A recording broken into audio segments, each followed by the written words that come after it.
And we welcome you guys in here to YouTube as well. The Saints taking out to the Superdome right now as we are on two different platforms, YouTube and Sportscaster for this game. YouTube and the computer in front of me. Welcome in everybody to Final Yard Football on YouTube. Also the Sports Dish on Sportscaster right here. Welcoming back Vaughn on the YouTube channel. What is good, my man? Thanks so much for joining me here. So great game slated for tonight. Dallas taking on New Orleans. This one at the Superdome. Teddy Bridgewater, the backup quarterback last week. No problem though for New Orleans as he was spectacular in that game. The defense was there throughout the entire game with a fumble recovery for a touchdown and special teams. They got a punt return for a touchdown. So I guess you don't need Drew Brees last week, and they get the W on the road against the Seahawks, by the way.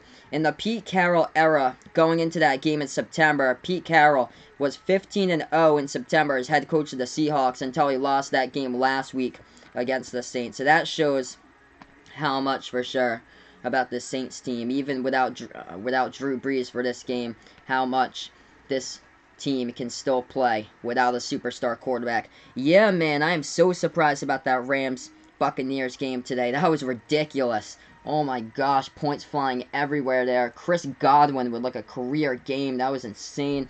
55-40 the final. Godwin, 12 receptions, 172 yards receiving and 2 touchdowns. That is just ridiculous. There were so many surprises today with what went on in the NFL. Crazy how many surprises happened, but we welcome you guys in here on both of these platforms, on YouTube and on Sportscaster, calling play-by-play of this game. Dak Prescott has been lights out so far this season for the Dallas Cowboys, passing the football, 920 passing yards, 9 touchdowns, 2 interceptions. He's even better after halftime in the third quarter. He has thrown the ball perfect, 22 for 22 right now, Dak Prescott, in the third quarter. So no lead is comfortable in this game for the Saints tonight because Dak Prescott can rip defenses to shreds there in the third quarter, and he has a great wide receiver to do it with Amari Cooper. Great acquisition they got at the trade deadline last season. We'll see him in action tonight as far as the leading wide receiver for the Saints. Look for Teddy Bridgewater to turn attention to Michael Thomas, the wide receiver, and also some check down passes out to Alvin Kamara in the backfield too. Alvin Kamara was spectacular in the last game against the Seahawks, breaking tackles left and right, had a big touchdown reception. So watch out for number 41 in this game tonight for the Saints. Should be a good one. You can catch this game on NBC, by the way. It's on NBC with Al Michaels and Chris Collinsworth on the call. Right now, I'm on the call on YouTube, by the way, calling play-by-play. Also on Sportscaster right now, so thank you guys so much for joining me on both of these platforms here. As we'll get to kickoff here in a couple minutes on both of these platforms. Looking forward to this matchup, though, with these two teams. Should be a pretty good game here for both of these teams going into this one. Dallas and New Orleans. So right now, they have the Star Spangled Banner out here, the announcer's introduction of the game on NBC, and then we'll get going to action here just momentarily. Should be a great matchup. Zeke versus Kamara, the two big backs for both of these teams here on Sunday Night Football. So looking at some of the stuff that's happened so far right now in the NFL, it's crazy what's going on today. But that was just a huge surprise. Buccaneers were there. When also the Browns today, 40-25 over the Ravens, which is crazy. Baker going over 340 passing yards. Yes, indeed. Gucci NFC teams facing each other right now. Yeah, the Buccaneers-Rams game, which I talked about earlier. Oh, man, 55 points on the board there by the Buccaneers with a career game by Chris Godwin. That was just ridiculous. I didn't expect that coming. I was looking at the end of that game. I guess the Buccaneers are playing like the next 4 games on the road. So they went to Southern California to take on the Rams. And then in a couple of weeks they go to London. But they have their next 4 games will be played on the road for the Buccaneers. So they got quite the challenge. But can you believe it? Tampa Bay now is 2-2 with a team that should have been basically like terrible this season. But they beat the Super Bowl runner-ups, the Los Angeles Rams today. The Rams were able to score 40 points in the game, but we were talking about if they could click offensively or so before that game, like that, like I was thinking about that, if they could click offensively, for sure they clicked on offense with over 500 passing yards by Jared Goff, but 3 interceptions, and then just the defense by Tampa Bay, it was there, and that That guy, Shaquille Barrett's ridiculous so far for the Buccaneers. I think he leads the NFL in like 9 sacks. It's crazy. Yes, Bruce Arians is the head coach of the Buccaneers, Vaughn. But yeah, good bounce back by the Buccaneers. They could have been 3-1 if they had stayed and won that game last week against the Giants. If Bruce Arians hadn't decided to take the 5-yard delay of game penalty, and for them to get the field goal up and good, they would have beat the Giants. They could have been 3-1 right now. That's a huge surprise, though, that they're still 2-2 and able to put up 55 points tonight. That was ridiculous. Oh, yes, Vegas Vic says, boy, Minshew. Yep, Gardner Minshew beating the Broncos today. That was a good game. Minshew he appeared to be hurt at the end of that game, passing the ball. There was a late roughing the passer call. He was taking shots left and right, but what poise in the pocket that Gardner Minshew was able to get in the game-winning field goal that they got to walk it off for the Jaguars against the Broncos. Hey, welcome in once again, Tree, on both of these platforms here, Sportscaster and YouTube. Thanks so much for joining me, like always, my man, Tree. So, are the Buccaneers for real? I have to see more of them. I'm not really sold on the Buccaneers just yet. They gave up 40 points today. They scored 55. I think it's going to be more like last season where they were in shootout games early on in the season. It's quite weird there with the Buccaneers that they're able to compete with teams. Let's see here. For Tampa Bay, I'm going to get up their schedule. Let's see who they got. I know they got like the next 4 games on the road. One of those games is in London, but I still think the Buccaneers will miss the playoffs. This is only week 4 of the season. That is crazy, though. Back-to-back weeks, here we are with the Buccaneers as they've scored now. That is 86 total points combined in the last 2 weeks. That's insane. That is absolutely insane. They get the Saints next, though. So, next week they take on the Saints. I think New Orleans will win that game. That's on the road at the Saints. The Saints should definitely win that with Teddy Bridgewater under center. And then they get the early morning London game against the Panthers. Wow, they play the Panthers early. They played the Panthers in week 2. They play them again in week 6. Wow, so they get over with the Panthers early on, October 13th, 9:30 a.m. in London for the against Buccaneers against Panthers, Tennessee Seahawks, Cardinals, Saints again, Falcons, Jaguars, Colts, Lions, Texans, Falcons. That Falcons team is really shaky this season, which is unfortunate. They need to turn around things really fast. Like in a major turnaround. Okay, guys, we're going to get ready to the play-by-play call here in just a moment. Thank you guys for joining me on both of these platforms here. Dak Prescott, believe it or not, is a perfect 22 for 22 right now in the third quarter with a 128 passer rating at the moment, highest in the NFL. Who do I think the coaching candidates are for the Falcons? Haven't really thought about that, Vegas Vix. Haven't thought about who could be the coaching candidates there, but somebody should be like, they have so much offensively that they can offer there for the team. There's just so much stuff offensively that they can offer. Let's see. So Dallas will be back to return this kick. So Will Lutz will kick off this football in just a moment right now. Just so much offensively. So somebody that's probably like an offensive coordinator or so, as Will Lutz will kick this ball off. It goes to the back of the end zone, and the Cowboys will take it at their own 25-yard line. Yeah, it's unfortunate for the Redskins. It's looking like Jay Gruden could possibly be gone soon. I think the defensive coordinator is going to be tossed first. Before Jay Gruden, though, I think it's going to be the defensive coordinator for the Redskins. That would be quite interesting with Jack Del Rio as a head coach for the Falcons again. Alright, so we got the Cowboys here with the ball first. Zeke in the backfield right now. Ace formation behind Dak Prescott going in motion. The tight end, Jason Witten, coming out of retirement for a season. Dak takes the snap, passes short left side, complete to Tavon Austin for about a gain of 7, brings up a 2nd and 3.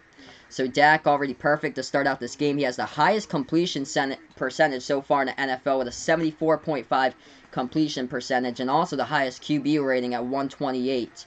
So far, 9 TDs, 2 picks. With 14.5 left to go in the first quarter. Second play here of this game by the Cowboys right now in the I formation by Dak. Dak takes the snap, hands it off up the middle here to Zeke. Zeke gets to the first down marker and gains it. Gain of 4 on the play. Brings up a first down as he's tackled at the 36. Yeah, Mike Shanahan too. Could be a possibility. Maybe somebody from like college football, like a really good head coach from college that wants to coach in the NFL. Be funny if we could see like somebody like Lane Kiffin in the NFL or something like that. Under 14 minutes left to go in the first quarter right now. Dak going 5 wide. Shotgun formation here. Dak will take the snap. Passes underneath. Complete to Witten at the first down marker as he picks up the yardage after the catch and right there for the first down.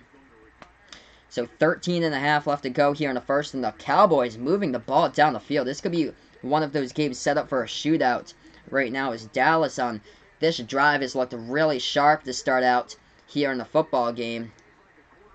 New Orleans playing really soft coverage underneath, allowing Dallas to complete some underneath passes for the first down. Ball spot at the 47 to Dallas. Going motion, Amari Cooper to the left as Dak will hand it off here to Zeke. Zeke swung back at the line of scrimmage as he's tackled back at the line to gain, and it'll bring up a 2nd and 10. Yeah, Nick Saban too should do something with the NFL. It seems like he'll always be at Alabama, though. It seems like Nick Saban's never going to leave Alabama, though, unfortunately. But he definitely deserves a job in the NFL once again. I formation now for the Cowboys. Witten going in motion to his right. He lines up. Dak takes the snap. He goes play action. Rolling out to his right. Steps up in the pocket. Dak avoids it. And throws on his back foot. Launches it up towards the left sideline out of bounds. So brings up now a 3rd and 10 here. Nick Saban is the genius that sends all the players to the NFL, basically. Like, all those drafted players. A lot of them from Alabama. All the big powerhouse schools with the good drafted players. Alabama, LSU, Florida. And here comes 12 and a half left to go here in the first quarter. Big 3rd down for Dallas. Dak in the shotgun. He is going 5 wide here in this play. So Dak's going to spread this one out with a 5 wide for set right now. 2 in the play clock. Snap it. Yep, they do get it off at 0-0. Dak back to pass. Plenty of time. Pass over the middle. Complete to Zeke. Zeke gets chopped up, but well short of the first down as he's tackled at midfield. Gain of 4 on the reception. Great tackle there by the Saints, and the Cowboys will have to punt the football away. So Dallas was driving down the field, but then stopped with that drive at midfield or so as the Cowboys will have to boot this ball away with their punter, Chris Jones. This will be punt number 10 this season. Deontay Harris, the wide receiver, will be the returner in this play. Hey, what is good, TC? Thanks so much, man, for joining me back here. So, Dallas will boot off this ball right now off the field. Back to field it, and a fair catch by Deontay Harris. Saints will come up right after this commercial break. 11:57 here in the first quarter. New Orleans will have the football here with their first time of the game with Teddy Bridgewater coming up after break. Oh, man. I feel for you, Vaughn. Cal lost yesterday, which was unfortunate. A close game, too. Or that was, yeah, Friday they lost against Arizona State. That was a really close game. Arizona State with a go-ahead touchdown. That was unfortunate, though. Cal got all the way up to number 15, too. Let's see here. I'm going to bring up the college football rankings because I'm interested to see how Ohio State's ranked. I haven't looked at the rankings today. I'm waiting for the basketball rankings to come out sometime. Okay, Ohio State is number 4, so they moved up to 4. Clemson moved down to 2. LSU was the one who moved down to 5 because LSU didn't play this week. They were idle, but Georgia's at 3. Alabama's the new number 1, which is well-deserved there for Alabama because they crushed Ole Miss yesterday. And then Wisconsin, their defense looks superb there. Wisconsin at 8, Auburn at 7. Oklahoma looks good too at 6.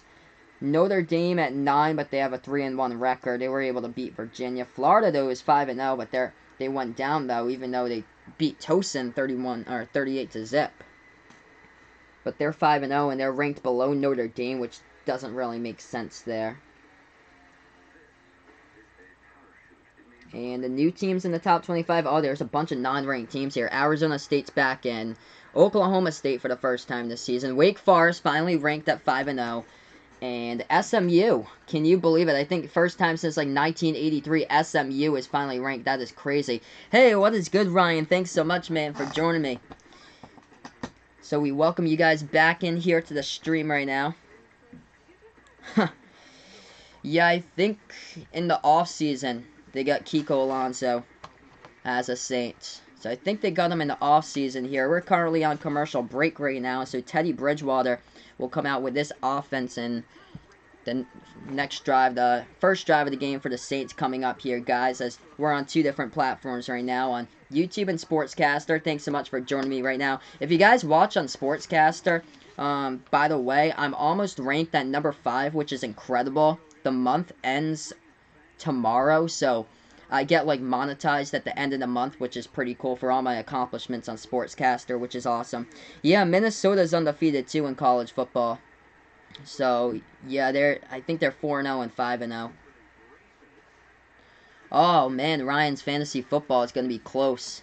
Yeah, if you were going up against opponents who had Buccaneers or Rams players, they tallied up a lot. First play, screenplay, over towards the left side to Latavius Murray, who picks up about a gain of 5 in the play and gets tackled here. It'll be a 2nd and 5 coming up for the Saints with the ball spotted at around, I think, let's see here where it'll be spotted. I think like the 20-yard line or so. Ohio State looks really good. I think they're going to go to the national title game with Justin Fields this year. What I saw yesterday on the last night's game, how they performed against Nebraska, that was incredible in the first half. Hey, thanks so much, James. Welcome in back here to the channel as well. Alright, 2nd and 4 coming up right now. Bridgewater, play action, rolling out to his left. Oh, that ball's batted down at the line of scrimmage. Incomplete, though. Huge swat right there on the play. Robert Quinn coming in with a swat as he is coming back from suspension now for the Dallas Cowboys, and a big swat down at the line of scrimmage as that was Teddy Bridgewater rolling out to his left. Oh, yeah, Brandon Cooks, I don't think he did like a lot today. If he only had 13 points. Robert Woods went off, though, for the Rams. I think Gurley got a touchdown, but if you played against an opponent who had Chris Godwin, that would be ridiculous. That team would automatically win if they had Chris Godwin. Okay, we got a flag here. Ball at the 20 of New Orleans territory. It looked like the Saints jumped.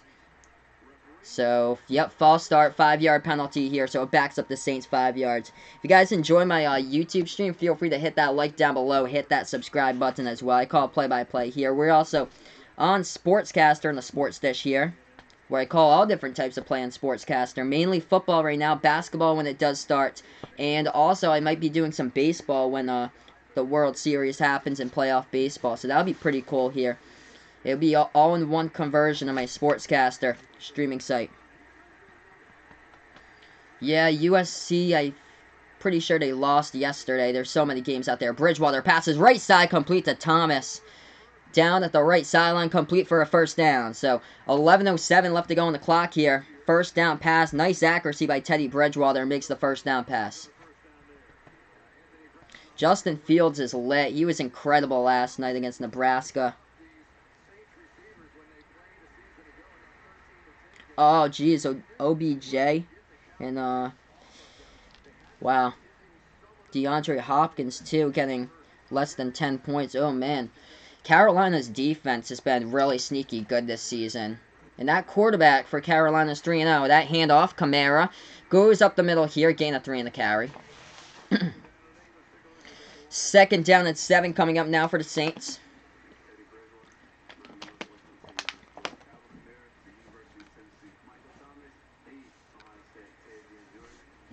Alvin Kamara was a beast last week. Yeah, Florida should have crushed Tosin yesterday. That game was 38-0, but you're basically playing an FCS score. So you can go light. You can put in the backups. Oh, man. Going with 2 Vikings there, I bet, because Thielen barely did anything for the Vikings. Bridgewater in the pocket. Now he steps up, and he's going to run for it. Past the first down marker, down the left sideline here. 45-50, out of bounds at the 46-yard line of Dallas territory. There is a flag, though, down in the field, so we'll check the flag here. We have 9:55 left to go in the first quarter. So we'll check the flag. I believe holding in the backfield by New Orleans. Yep, so this play is coming back. So holding call by the Saints. This one goes back as Teron Armstead was the guilty party there with a holding call for the Saints. So All those rushing yards that Teddy Bridgewater had on like a 20-yard scramble with a whole green in front of him will have to go back, though, because of the holding call by Armstead. That was unneeded, too. It was a holding call, and he wasn't even close to Bridgewater. Well behind Bridgewater right there. He was blocking his blocker in the holding call. Oh, wow, Michael Thomas in the fantasy league. Yeah, I'm expecting Thomas to have a huge game. Dallas kind of has like a soft secondary or so. They score a bunch of points, but defensively, as there's another point for Michael. Oh, yep, Michael Thomas caught that one underneath for like a gain of 5 in the play. Yeah, expect a lot of catches here by Michael Thomas tonight. 9:20 left to go in the first. This clock ticking down here. So we got a third down coming up for the Saints.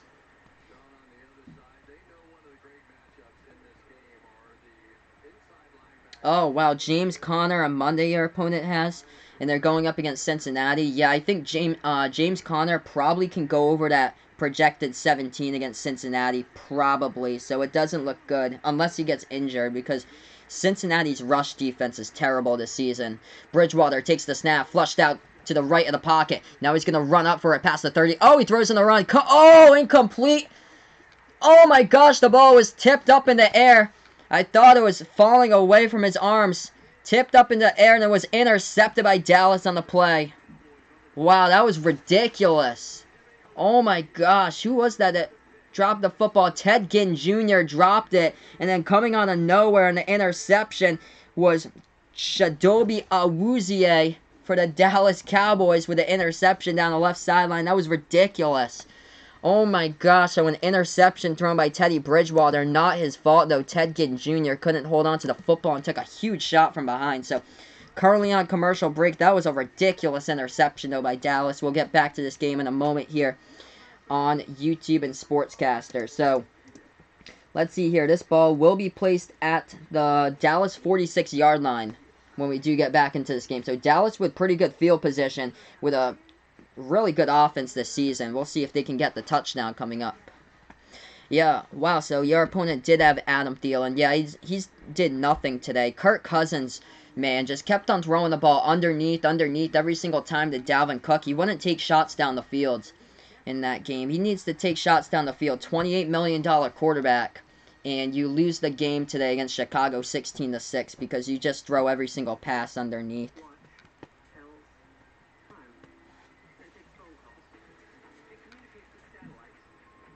Let's see here. It doesn't make sense Texas A&M is ranked. Gonna see about that game against Arkansas. I don't know like every single score of college football yesterday, but I know they played close against Arkansas, but they lost. Wow, 3-2 and they're still ranked. Yeah, same thing. I'm wondering why. They're 3-2 and still ranked, Vaughn. Oh, they did win against Arkansas. Okay, they did win against Arkansas 31-27. The reason why, if they had lost to Arkansas, they wouldn't be ranked. But the reason why here, it looks like they lost against number 1 Clemson and number 8 Auburn. They're still ranked, though.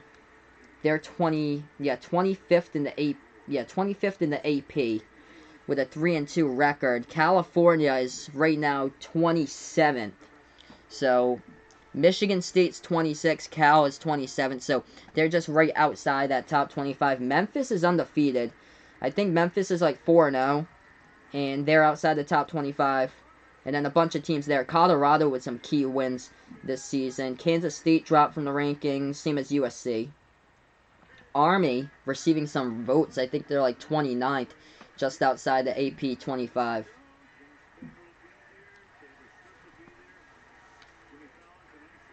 Yeah, James Conner has had a pretty bad year, but they do get like a pretty rush-friendly defense with Cincinnati upcoming. The Bengals don't know how to tackle. They were struggling tackling last week.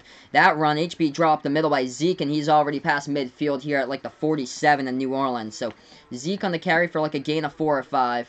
Ted Ginn just couldn't hold on to that football, which he took a shot from the back and led to the interception. So ball at the 47 here for Dallas of New Orleans territory. 2nd and 4 coming up for the quarterback. This is Dak Prescott in the shotgun. He's got Zeke to his right. Towards the right side for receivers, he has the tight end, Jason Witten. To the right, he has 3 wide receivers up top to the left. Hands it off here to Elliott. Elliott past the 50 to the 46-yard line. Gains around 1 on the carry. So we're under 8 minutes left to go here on a third down coming up.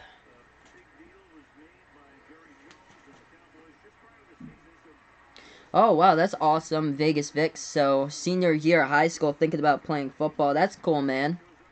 I never actually played football growing up when I was a kid. I played baseball and basketball. I did baseball throughout high school.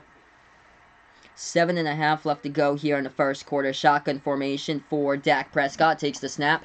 Back to pass, looking left, looking right. Gonna step up in the pocket. He's gonna scramble for it. Past the first down marker. And slides to the 38-yard line in New Orleans. A first down there by Dak. So he can take it off indeed, and that's what Dak did.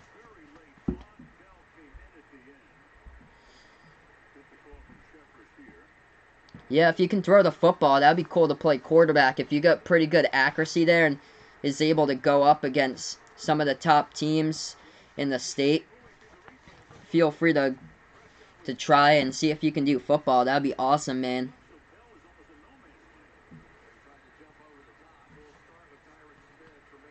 Oh, that's cool, Ryan. Tight end there for his high school team. That's awesome, man.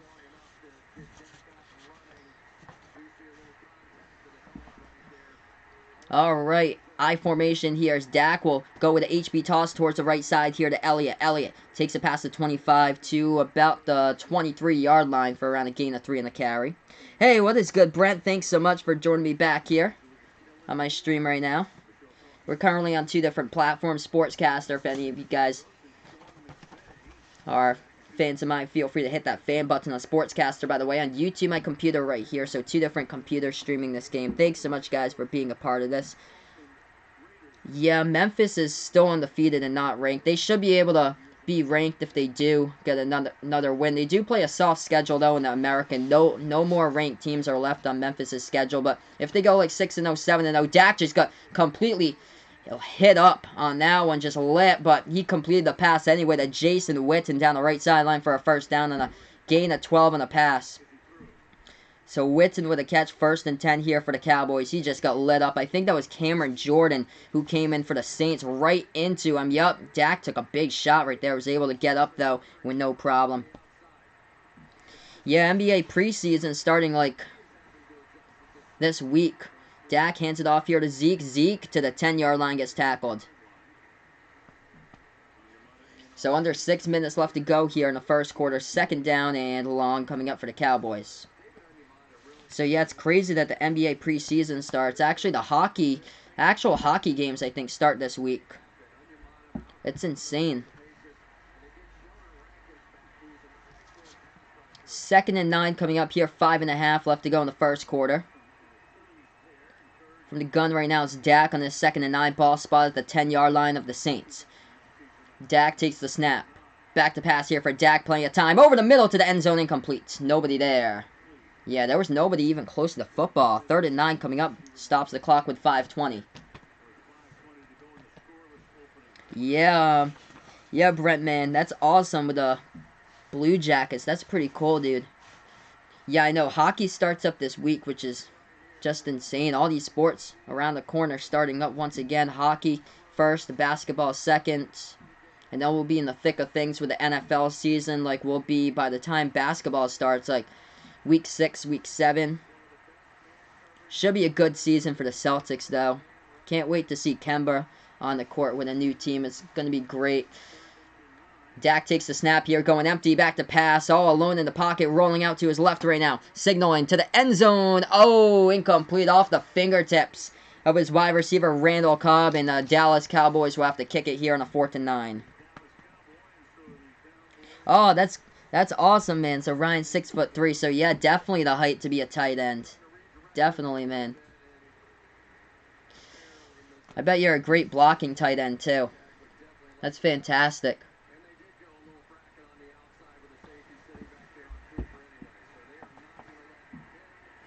Yeah, maybe next year with the Red Sox. Hopefully they can bounce back.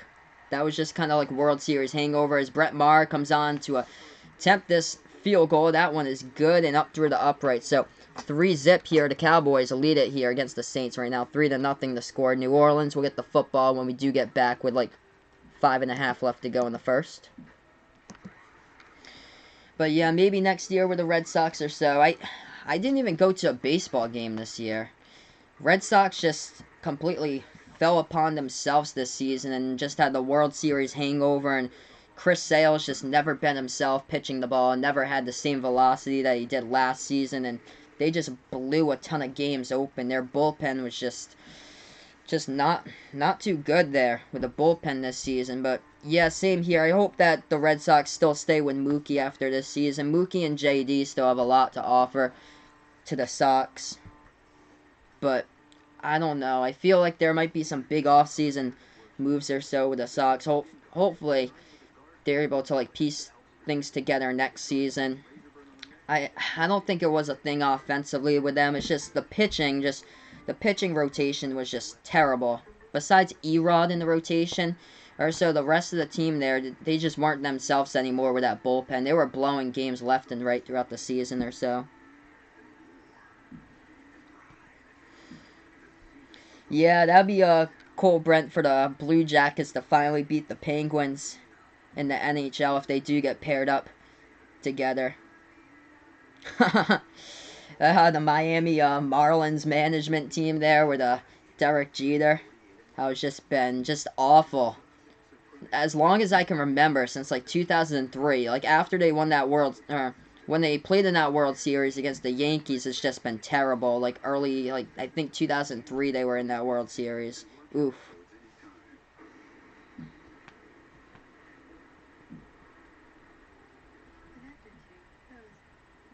Oh, that's awesome, man. So Ryan caught around 5 to 6 touchdowns, 2 years, going for their second straight title. That's awesome, man. 3-0 so far this year. Hey, make sure to beat that Bonnie Eagle team for you guys up there. But yeah, that's awesome. So a pretty top target in the red zone. So that's awesome, dude. Yeah, I heard Joe Madden left the Cubs. The Cubs haven't been the same since 2016. But yeah, you should have like colleges look at you and stuff. If you're getting like good red zone targets and like receptions for touchdowns in the red zone, there could be like colleges looking at you if you do want to play football or so going to college. As the Saints will take this ball out on the kickoff from their own end zone. This is the kick returner who goes past the 20, down the right side, past the 25, tackled at the 26. So the Saints take it to about the 26-yard line and like a 28-yard return, 2 yards deep. And the end zone was Deontay Harris, the kick returner. So New Orleans now with a football. We have 5 minutes or so left to go in the first quarter.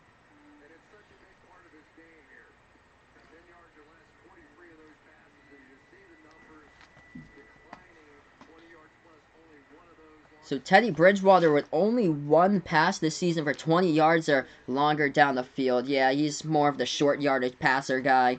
I expect him to go to a lot to Kamara today passing the football. This is a run by Kamara though. Gain of 3 up the middle. Brings up a 2nd and 7 coming up.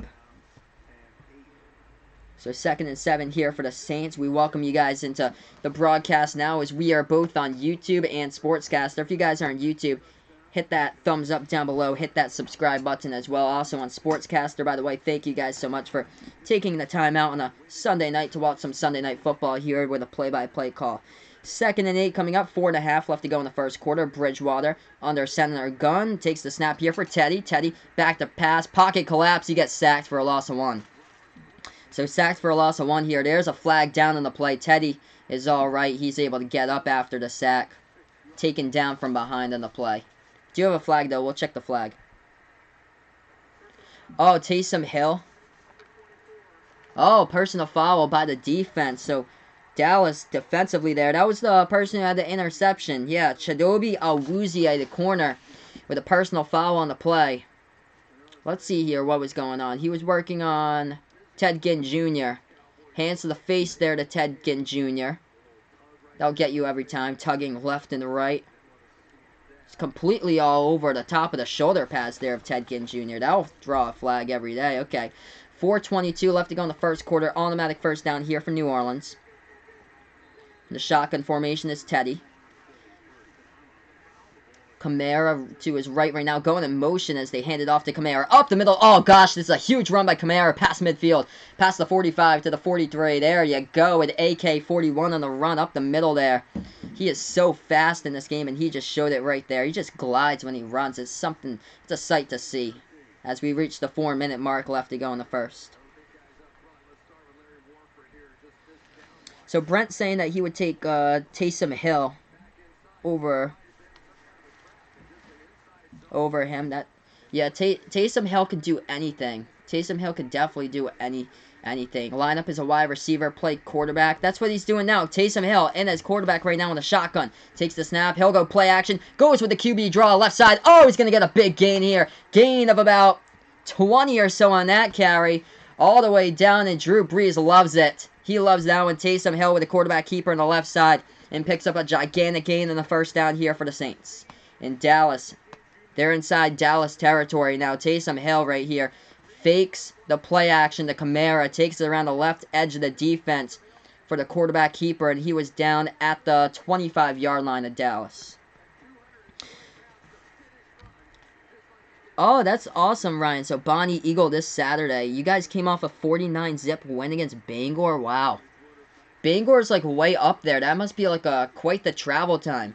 2:50 left to go in the first quarter. Teddy hands it off to Kamara. Kamara stopped at the 25. No gain on the play. So, yeah, I know Bonnie Eagle's, like, towards your area, but that... Wow, that's quite random. You guys go all the way up to Bangor. That's got to be like 2 hours from like where you guys are in Maine, because that's like quite a drive. We had some teams that we faced in baseball because I played in the South Coast Conference for baseball in Massachusetts, so we had to go all the way out to like Wareham and Bourne on the Cape and play those type of teams or so. So it was like an hour drive. 2:15 left to go in the first quarter. Teddy hands it off on the end around here to Kamara. Gets the left side past the 20 to the 15. Out of bounds there at the 15-yard line. That was 11. Deontay Harris. Not 41 Kamara. Deontay Harris got the carry. And the first down for a gain of 11. Yeah, I do not watch Rutgers football games, Vaughn. Vaughn's saying Dodgers versus Yankees in the World Series. That looks possible there. Maybe the Astros. Astros are another team that could definitely be in there. I actually have one of the people who I send the stuff out to be voiced over for work. Actually, he's like the PA announcer for Minute Maid Park for all the Astros game, and he does the PA announcing for Houston Cougars football. Bridgewater gets the snap, passes short right side, complete to the tight end there, Josh Hill, for like a gain of 4 in the play. He's swung down at the 11.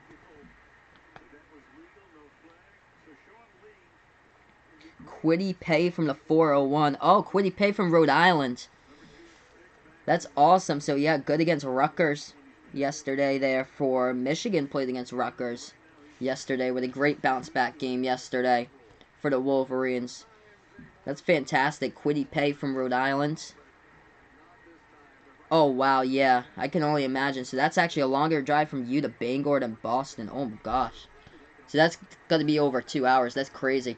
Bridgewater takes the snap, hands it off up the middle here to Latavius Murray, and gain of 2 in the play to the 9. There is a flag down here with 50 seconds left to go in the first.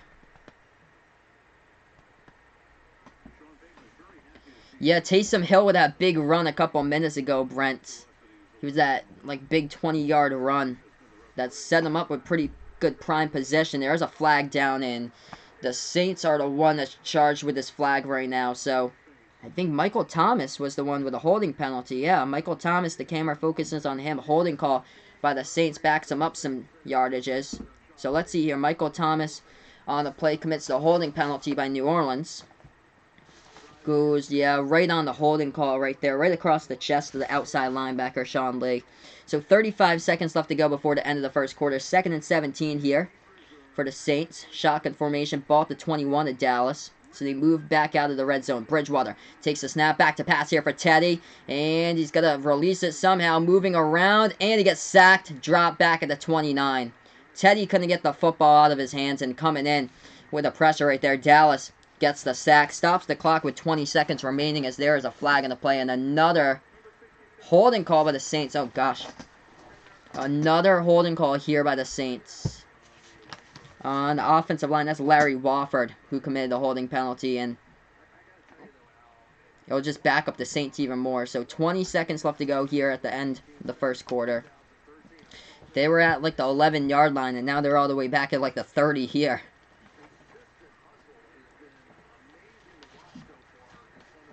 Huh. That's fantastic, Ryan. So Ryan with a TD against Bangor yesterday, and 3 or 4 beautiful blocks. That's awesome. It's fantastic. Nice blocks to open up holes for the running game. Alright, 10 seconds left to go before the end of the first quarter. 3rd and 25 here for the Saints. They were at the 11, now they're at the 31. Shotgun formation here for the quarterback, Teddy. Teddy gets the snap, back to pass here for Bridgewater from the pocket. Passes left side short, complete to the tight end, Jared Cook. He's swarmed by blue jerseys on the play, though, with the 22, and that is the end of the first quarter. So, end of the first quarter right now, as it's only 3-0 to score Dallas. So let's see here. Notre Dame plays Bowling Green on Saturday. Will I watch that game, Vaughn? Probably not. I believe I'll be out this Saturday because my girlfriend is having she does like screenwriting and stuff, and she's actually putting on like a TV show. So they're filming a TV show. So I'm gonna be traveling on Saturday with my girlfriend to see her film her TV show on Saturday. So I'll be doing Sunday for you guys. Patriots against Redskins next week, so I can't wait for that. So Patriots going up against Dwayne Haskins and the Redskins, and then Patriots playing Thursday night football, so I have that game for you guys the following week against the Giants on Thursday night. But that weekend I believe is Columbus Day weekend, and yeah, Pats right now 4-0. Yeah, 4-0, Tim. So 4-0, but looking like they could be 5-0 with that Redskins team coming up that's 0-4. But yeah, the following week after that's Columbus Day weekend, so I probably won't have any games for you guys on YouTube for Columbus Day weekend because I am away. I'm going to Cooperstown Columbus Day weekend to see the Baseball Hall of Fame, and my birthday is the following weekend. My birthday is actually October 20th, so I'm not sure what I'm doing on October 20th. I know the day games I probably won't be able to do on my birthday, but I might have a stream if I get back in time to do the night game. I'll have to see. Yeah, I heard that Dwayne Haskins threw 3 interceptions in his NFL debut. I think Dwayne Haskins is probably going to be an NFL bust. Yeah, and hopefully you guys can beat Bonnie Eagle this week. That'd be awesome, dude. That'd be pretty cool if you can beat Bonnie Eagle. Do you guys play Freiburg, Maine at all? Because I know that I think they have a high school team up there in Freiburg. But they're like right next to North Conway. I know that North Conway is big rivals with the place that we have like the summer house located in. Because they're big rivals with Kingswood from New Hampshire. And actually right down from Kingswood is like the breeding ground for like NBA prospects. It's called Brewster Academy in Wolfboro. And they've like put together some like good time NBA prospects out there. Like right next to Lake Winnipesaukee, which is just quite random, a small town in New Hampshire to produce NBA prospects at a boarding school. So Will Lutz coming on here to attempt a field goal. He's 6 for 7 this season with that long of 58 that he had in the game-winning kick with no time remaining on Monday Night Football against the Texans. This one from the left hash from 40. The snap to hold, Lutz is dead center. Perfect right there. Would have been good from 59. So this game is now tied up at 3 between these teams. Dallas will receive the football as we get back to action. 14:55 here left to go. And actually we are in the second quarter, so I'll change that. So 14:55 left to go here in the second quarter. When was the last time Ball State was ranked? I honestly don't know. I wonder if I can look that up, though. Let's see here. Ball State football record by year. They probably give you something up here. Oh, Sports Reference usually does that with like an AP top 25 ranking or something. AP High they do, and I don't think Ball State has ever even. Oh, they did. AP top. Oh wow, that was the undefeated season. That was when I was middle school. Yeah, I remember that was that one random season in middle school. They went 12-2 with a record. They made it 12th for their AP Top 25 high in 2008. So 2008 was Ball State, their only year they were ranked, and they were ranked as high as number 12. So 3-3 to score here. Dallas to kick this football off. And the Saints will let it... Or, the Saints will kick this football off. Dallas will let it go to the back of their end zone. So the Cowboys will get this football back here. Okay, so... Freiburg is... What probably... Okay, Class A. Not sure what those divisions are. Or so. I'm guessing that's like the top division. Like it goes A, B, C, D. Or so for the state of Maine. We do it by numbers for Mass. We do 1, 2, 3, 4, 5, 6, 7. I think. Woonsocket played against Westerly yesterday. Woonsocket's got the Wisconsin Badgers helmets with a W for the Wisconsin logo, I believe. 1st and 10 here for the Cowboys. Ace formation right now for Prescott. He's got Zeke right behind him in the backfield right now with 14:55 left to go in the second quarter. As Prescott hands it off to Zeke. Zeke now with a gain of 3 up the middle as he gets stopped. Swarmed by 3 white jerseys on the play. Will bring up now a 2nd down and 7. Yes, I actually have heard of Iona College from New York, Brent. So I've heard of that. They play basketball. I know for basketball they play in the MAAC, I think, for like the, what is that, the Metro Atlantic Conference or so. They play basketball. But I think that conference, I think not. I think Niagara's in that conference. Prescott takes the snap here for Dak. Looking passes short underneath, gain of 2 and a catch to Zeke. Brings up 3rd and 5. Yeah, that was a close loss for Boston College yesterday too. So Freiburg's not in the same class, it seems like. Yeah, Freiburg's right up there against North Conway because I'm kind of familiar towards that area of Maine. I wonder like what the smaller towns are in like Maine, kind of like towards Freiburg. If they go with Freiburg, I think there's like Parsonsfield, Brownsville, because those are close to where we are when we go up to New Hampshire. Dak passes left side. That pass intended for Amari Cooper, no good as that one was tipped down by Marshawn Lattimore in the coverage. Incomplete, brings up a 4th and 5. So Woonsocket's a D2 team. Interesting there. Yeah, I know there's some really good powerhouse schools for football in Rhode Island. Bishop Hendricken is always like the top of Rhode Island. LaSalle is just ridiculous. Both of those teams for hockey are just insane. LaSalle and St. Ray's, Bishop Hendricken, all those like Catholic schools. We played Bishop Feehan in high school football, and we lost the semifinals of the states 49-7 when I was there. So this punt goes away. Dallas punts it off. Good return though. Deontay Harris takes it all the way to the 49.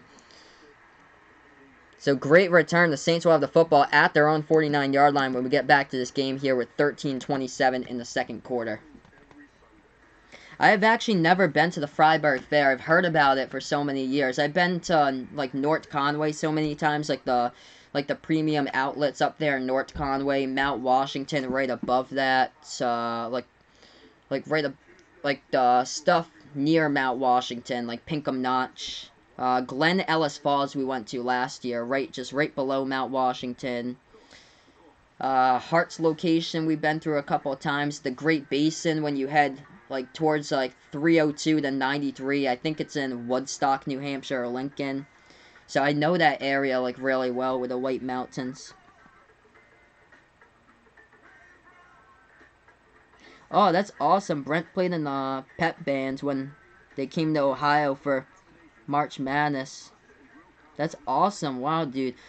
Yeah, I used to play in the band growing up for high school, so we used to travel to all the games. I was like the drum captain my senior year for high school, but they actually had to like redesign the divisions because the high school that I went to was a public high school, but for 2 straight years we played Bishop Feehan, a Catholic school, in the semifinals, and we lost like both of those years. I think it was like 48-7 and I think like 52-14 or something. Oh, wow, so Patrick Jung's summer home, you drove right past it. That's awesome, man. Hey, welcome in, Zachariah here, a sportscaster. So right now, we are on a commercial break, everybody. We'll get back to this game here in just a moment. Saints with good field position at the 49 of New Orleans territory, so 1 yard to midfield here.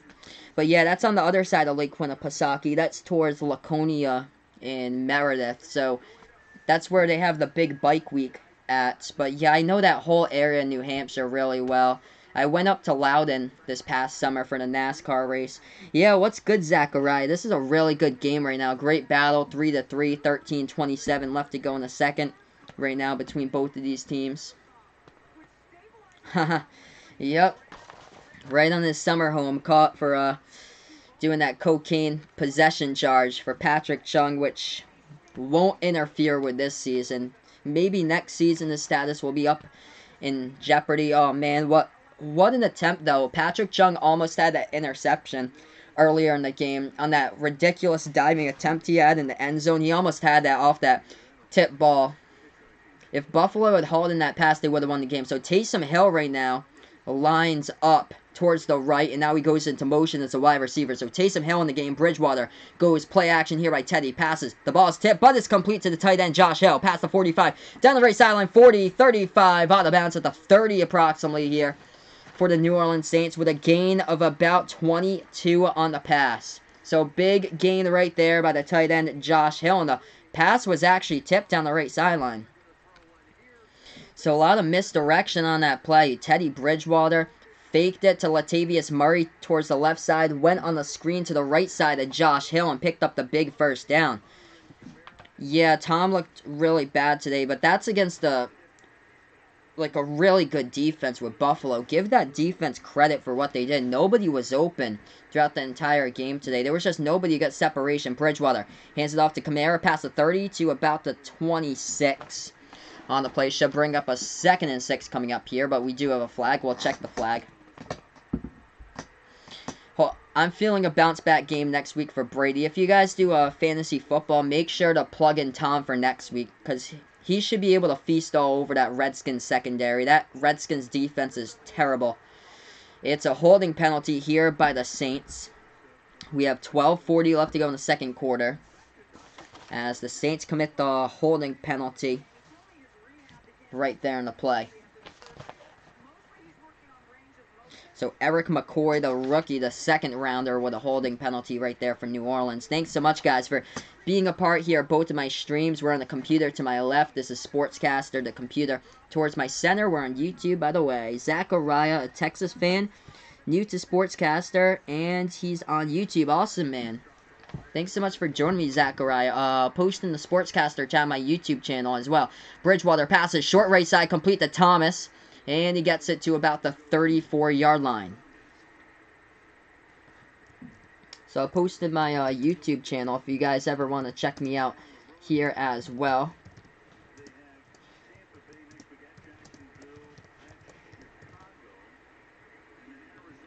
So it's called Final Yard Football on YouTube, and I'm actually streaming there as well. So I'm on Sportscaster and YouTube here at the moment. Yeah, Miami's defense is pretty atrocious too there, Ryan. It's just terrible. I think they're going to go probably 0-16. They were hanging in early, though. They led, actually, in the first quarter against the Chargers, but still a lot of work to be done. I think they lost 30-10 was the score. Bridgewater takes the snap, passes right side, down the field, complete to Thomas for a first down. Somebody here in the chat earlier said that they had Michael Thomas on their fantasy football team, and right now with back-to-back catches, he's done a great job so far in the game. Just needs to cash it into the end zone to put another 6 points in the board for a fantasy league. So, big catch right there. First down on the comeback route as he was working on a Woozier. And this is more of like a softer secondary the Dallas Cowboys are. So, my YouTube, I just posted it in the chat. Zachariah, it's called Final Yard Football. Just type in those words right there, and you should be able to see my stream. It's going live right now with my live video. 3-3 the score. Bridgewater from the 18-yard line, pump fake, moving towards his left right now. He's going to step up, feels the pressure, and he goes down for a gain of 1 on the play. He was tackled from behind to the 17, so brings up a 2nd and 9. Oh, wow, so yeah, Vegas Vicks with some pretty good, decent chunks of points in the past couple catches there if you play in a PPR league with back-to-back catches by Michael Thomas for first downs. Redskins defense, though, is at, like, the very bottom of the NFL right now. I think their defensive coordinator, if he hasn't got fired by tomorrow, I think he'll be fired next week when they take on the Patriots. 10 minutes we approach in the second quarter here. 2nd and 9 coming up for Bridgewater in the red zone. Ball at the 17. They hand it off to Kamara. Kamara up the middle to about the 15. Brings up here a 3rd and 7 coming up for the Saints. Hey, what's good, Zachariah? Thanks so much here for joining me. So yeah, Zachariah, part of Sportscaster as well. Welcome into YouTube, by the way. So I'm calling play-by-play on both of these platforms tonight. Yeah, rough time to be a Ball State fan, I guess, for sure, Vaughn. I don't really follow the MAC that well with that conference, but for football, but I'm sure that they're struggling this year from what I guess. Bridgewater here in the gun. He's got Kamara to the left.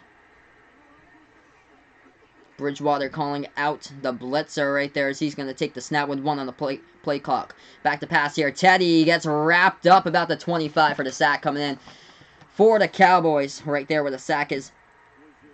Collins coming up for the sack there for the Cowboys. I am a fan of the Patriots, Zachariah. So yeah, I did the play-by-play earlier today against the Bills. So yeah, I thought that the Patriots would beat the Bills. I predicted 28-13, but honestly, that wasn't the case today. This Bills defense is for real, though. 16-10. They had a couple chances to win the game, but what a game between those teams. But the Patriots rushing the football, it's just been a struggle so far this season with Sony Michel. From the left hash here, 42 yards out for the Saints. They snap it, they hold it. Dead center. Once again, Will Lutz gets the kick. 6-0 in the field goal fest so far in this game right now. With 8:42 left to go in the second quarter, the Cowboys will get the football when we get back to action here on YouTube. So right now, everybody, we're on commercial break. Welcome in some new people here into the stream. Thanks so much, guys, for being a part of it tonight. Calling play-by-play on both YouTube and Sportscaster. I'll be back. Yeah, I'll be back tomorrow night on just Sportscaster only for the Monday night game. I'll have that game because I'm not sure how much I'll do with the Monday night game because it's late, and then I have work the next day on a Tuesday morning or so. So that's why I usually do Sportscaster if I have like a plan that I might want to cut it early because it's going to be a late night tomorrow. But I'll be back on YouTube. YouTube for my next game will be Thursday Night Football, I believe. And then we got basketball coming up soon. So I'll have my basketball channel back for you guys on YouTube as well. Yeah, Jay Gruden looks like he could be fired this season, definitely. Like in the next coming weeks, I'd say whoever the defensive coordinator is, he has to get fired like really soon. Let's see here for if I bring up the Redskins from today because they got crushed against the Giants. I want to see how many total yards they gave up against Daniel Jones in the offense. They allowed Wayne Gallman the 63 yards rushing, and it's like his first game in like 2 years starting, which is crazy. Bill O'Brien, you think, is on the hot seat of getting fired?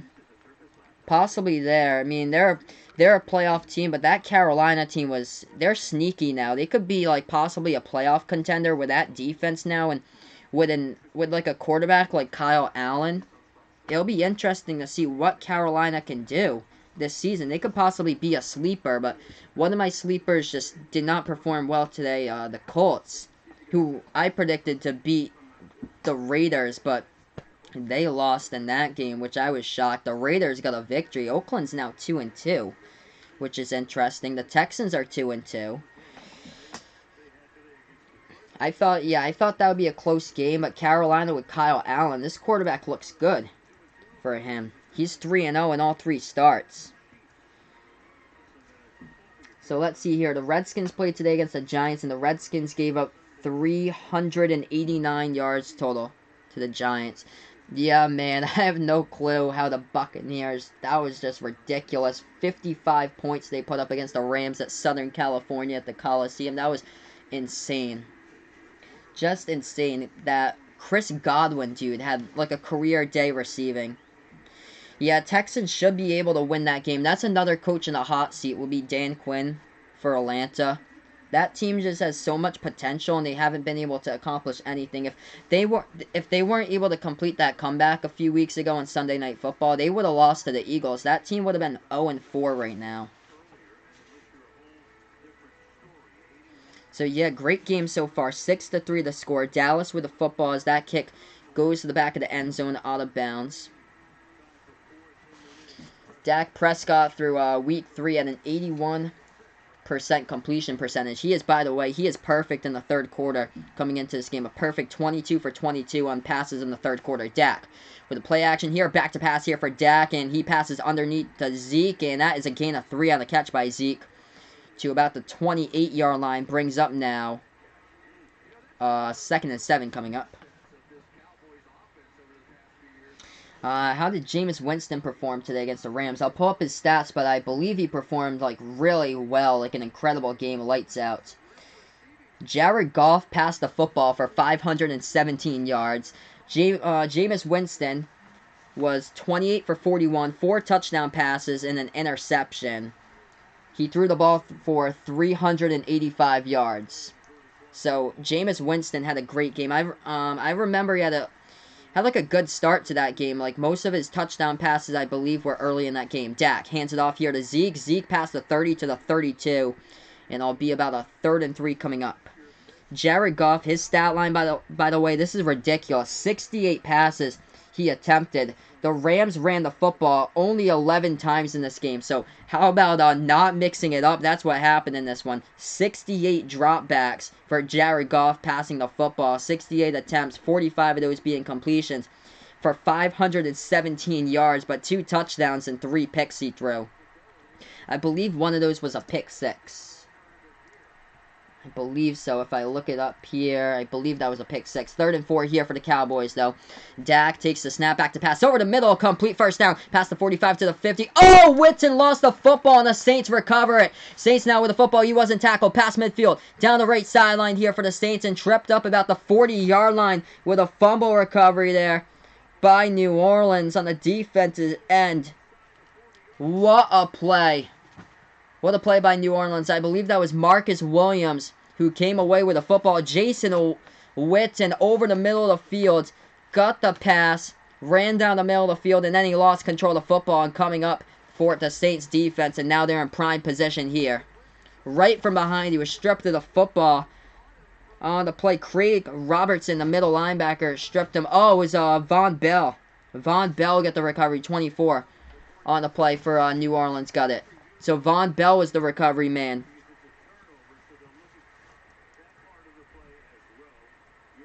I thought Tampa got a pick 6, but I guess not in that game I'm looking at. Marcus Peters did get a pick 6 for the Rams. Okay, so the officials now are on the field to review this call if Jason Witten's knee was down on the field or not. So right now, we'll move on to a commercial break here. Thanks so much all for joining me on YouTube and Sportscaster, by the way. If you guys enjoy my YouTube channel, hit that like down below. Hit that subscribe button as well, where I call play-by-play of football here in Final Yard Football. So,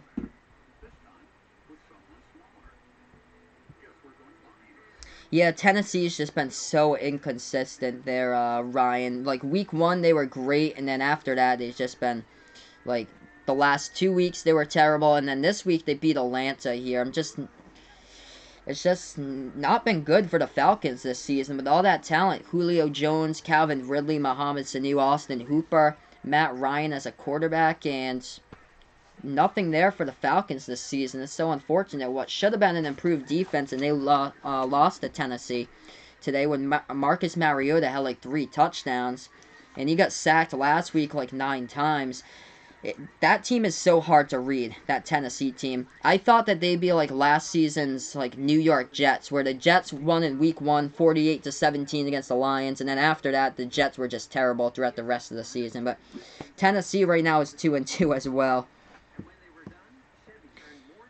Oh, wow, so Patrick Pass is staying locally. Yeah, I've seen him in, like, some of the local commercials, so I thought that he's probably, like, around here, because I see some of the commercials that air on, like, Channel 12 sometimes. So, wow, so Patrick Pass is out in Woonsocket as a defensive coordinator last year. Wow.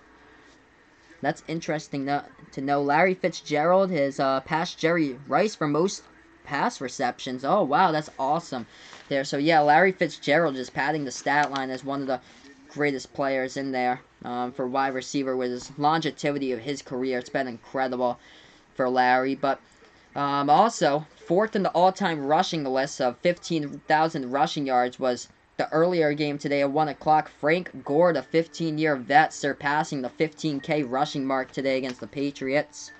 I thought he wouldn't make it there, but the Patriots gave up more than 88 yards. He was coming in with 14,912 rushing yards, needed only 88 yards to achieve the 15K plus feat for rushing the football, but he got there, which was a shock. So, yeah, that is indeed a fumble recovered by the defense on the play. So the Saints will have the football. So the rolling on the field is that Jason Witten did fumble that pass, that he took more than 3 steps upfield on, and the Saints with the strip of the football, and the Saints will have it with 7:07 left to go here before halftime in the 1st and 10. Do I watch Raiders games? Unless they play like locally or so, or nationally, if they play against the Patriots, or if they are on the national spotlight, but probably not unless they're on the national spotlight this season. Bridgewater, screen pass, he sets it up to Murray, past the 50 to the 45, tackled at the 43 at the first down marker, gain of 10 by Murray, but there is a flag down on the field. So Latavius Murray there with a 10-yard catch. We'll check the flag. And that's a holding call by the Saints offense. And on the offensive line there, holding call by Larry Wofford on the offensive line, so he takes him back for the Saints.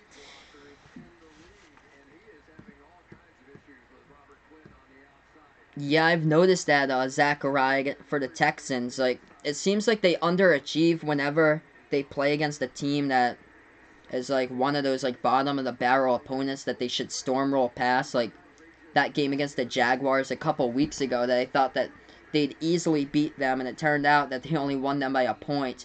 As there is, this play's ruled dead. Refs blow the whistle.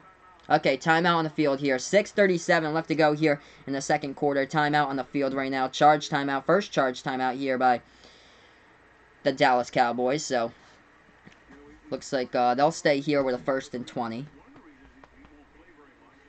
Yeah, that game's in London, Texas. Texans versus Jaguars. I know. I feel like the Buccaneers play somebody in London too. I feel like the Buccaneers play somebody in London in like an upcoming week. Maybe it's the Panthers they do play in London. I think it might actually be the Panthers they do play. And I think the Raiders play in London. And then they play in Mexico City, I believe, too, against the Chargers. I think they play in Mexico City against them, if they actually have a game this season.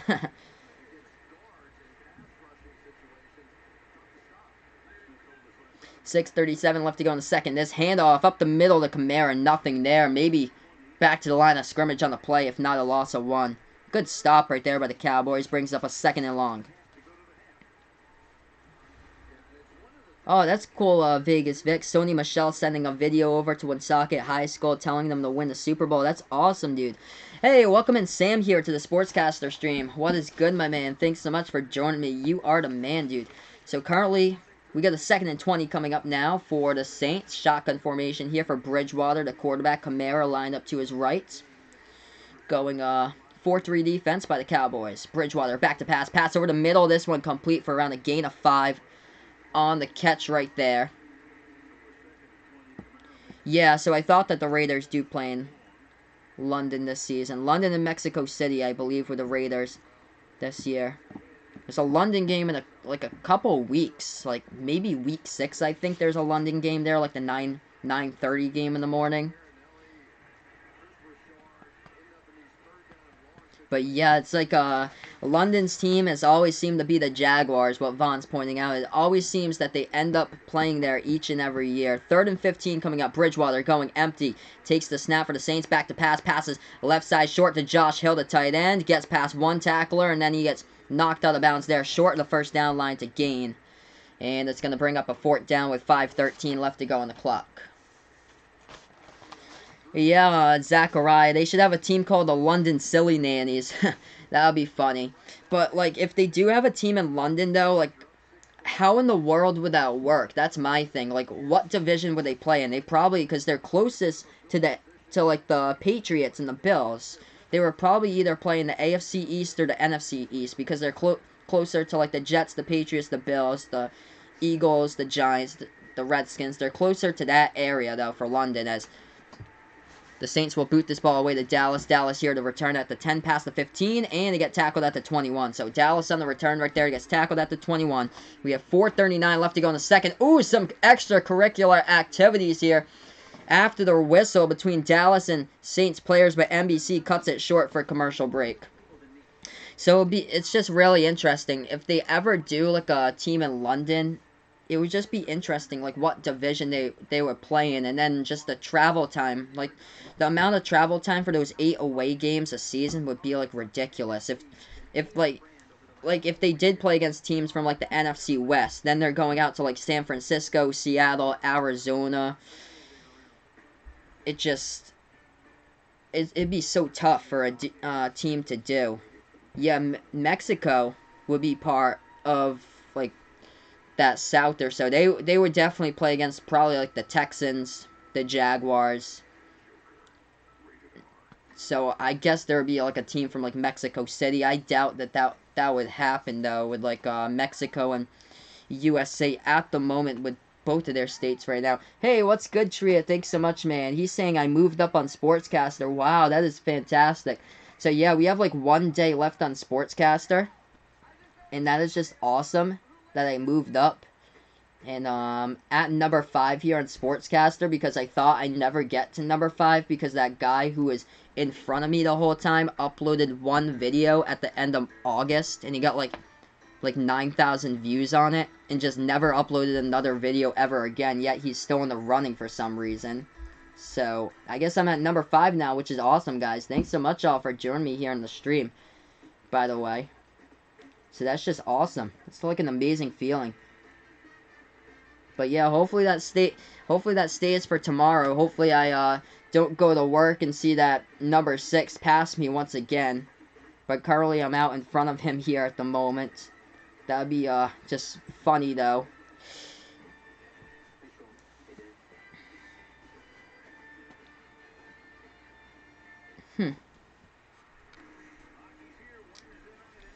So Vegas Vicks actually moved to Lincoln, Rhode Island 2 days ago. So that's a rip to Woonsocket. At least you get to be closer to the city, though, with Providence. So you get to be really close. Basically, Twin River Casino. That's awesome, dude. Lincoln Woods State Park, Twin River Casino. There's some good stuff in Lincoln. They've always had like a good little league team, though, when I've grown up. And when I've like played baseball, umpired baseball, they've always had a good little league team out there. 1st and 10 coming up here for the Cowboys, as they have the football spot at the 22. They're in the I formation here. They're going to hand it off to Zeke. Zeke cuts towards the middle, and he gains 1 on the carry. This Saints defense here is good up front. Yeah, I did actually hear that, Vaughn, like a few years ago, about the Jaguars being, of course, London's team, that they could possibly move someday to London. People were talking about that, but that hasn't happened yet. I don't expect it to happen. How about that ridiculous statement that was made, I think it was like June or July, it was about the, like, Montreal trying to get back, like, a baseball team or something like that, like Tampa Bay trying to play half the season in Tampa and then the rest of the season in Montreal. Like, that is just ridiculous. Like, there is no home crowd there. Like, no consistency for home games. If you play, like, the first half of the season to the All-Star break at Tropicana Field, and then you go up to, I think it's Olympic Stadium where the Expos played at. If you play at Montreal the rest of the games, like, that just doesn't make sense at all. Like, you'll never have a good fan base because of that, because the fan base isn't supporting you for the rest of the season. 3rd and 2, that pass was completed short towards the left side. 3rd and 2 coming up with 3.5 left to go. Prescott on the gun, Zeke towards his left, 3 wide to the right. Dak takes the snap, passes, short right side, complete right there for the 1st down. Randall Cobb gets enough, needed 3, got 4 in the catch, gets the 1st down here for the Cowboys to keep the chains moving and rolling. Yeah, AFC for Zachariah. AFC West, yeah, I think looking at it now, that looks like a pretty difficult division. I thought that the North would be the hardest division this year, but the Steelers haven't lived up to this season because losing Ben Roethlisberger, and the Bengals have been terrible this year. So I'd say for sure the Chiefs, the division with the West is good. That pass completed, right side complete once again, 1st down on the catch. It goes to Amari Cooper this time. There's a flag down, though, on the field. But, yeah, the Raiders have surprised me. Raiders right now are 2-2. With that shocking win today against the Colts, too. That was just shocking right there. Dude, that's awesome. So, Zachariah is 11 years old playing football. He has over 1,200 rushing yards, 12 touchdowns, a running back that's 5'4", 153 pounds. Wow, that's awesome, man. Yeah, keep up the good work, dude. You have, like, a good potential there to get, like, a college scholarship someday. That's great, man. Keep up the good work. I bet that colleges will want you, like, 6-7 years from now. Definitely, they'll be looking at you if you keep it up, dude. So that was a holding penalty by the Saints. HB draw right there up the middle. Gain of 3 on the run. Brings up now a 2nd and 17. Wow, your team's 11-2. That's fantastic. Are you guys like out of Texas or so? What state are you from? Shotgun formation here. 2nd and 17 coming up for Dak. Zeke to the left. And got 1 wide to the right, 1 wide to the left. And the ball's not snapped. So we've reached the 2-minute warning, everybody. 2-minute warning right now. Saints leading 6-3 against the Cowboys. We'll get back into this game after the 2-minute warning. So let's see here. I'm just going to check right now. So the ball is spotted at the Dallas 27. So that's where we have it. Cowboys 27 with a 2nd and 17 coming up. Yeah, definitely. Great words by Vegas Vix. Keep on grinding and just ball out because Zachariah can definitely go on a college scholarship someday. Awesome dude, living in Houston. Texas is basically the breeding ground down there for college football prospects and NFL players. That's awesome, dude. Keep up the good work. Because where I'm from, by the way, up in New England, the sports are nothing in general to what they are down south and, like, down there. Texas, even towards the west, like California, Arizona, even, like, the south, though. The south has the best, though. Texas, Louisiana, Florida, Alabama, Mississippi. It's just like an incredible outlet there for football, like for college football recruiting. And where I am up in like Massachusetts, the talent isn't really up there for football. It's not up towards like the Northeast. Like there's a couple players that will make it in, like Massachusetts, Rhode Island, but usually nothing special. Those players usually go to like I'd say more like the Catholic schools, like a prep school or so, to be able to compete at the next level. Yeah, there's not much for talent up in New England, especially when you get higher up there, especially in like the states of New Hampshire and Vermont. Those two states aren't really like football oriented, I would say. They're more into like skiing and snowboarding up there. Yeah, I agree with you, Vaughn. Ray's Ballpark is one of the worst in the MLB.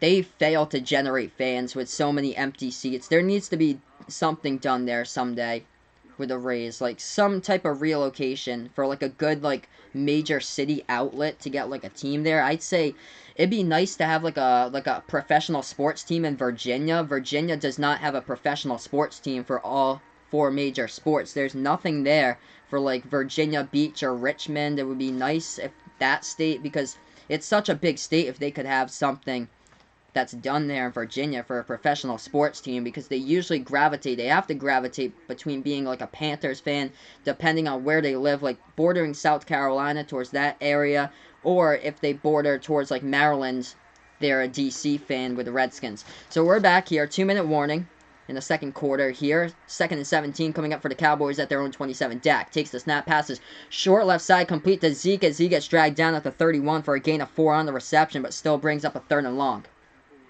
So this clock ticks down right now to 1:45 left to go in the second quarter. 3rd and 8 coming up. Yeah, I can only imagine, Zachariah, because you guys in Texas probably aren't used to the cold, like up in New England how we are, because we get winter for a full-time season. Like it'll start getting cold probably in like 2-3 weeks. We'll get the first frost here in New England or so something below 30 degrees, and then after that it's like everything from like November 1st on to like March 1st is extremely cold, and even after March, sometimes it fails to get above like 32 degrees, even like in like mid-March or so sometimes. So timeout called here by the Saints, their first charge timeout of the half. 1:51 left to go in the second. 3rd and 8 coming up right now. 6-3 the score as the Cowboys have the football. Shotgun formation here for Dak. He's got Zeke to his left.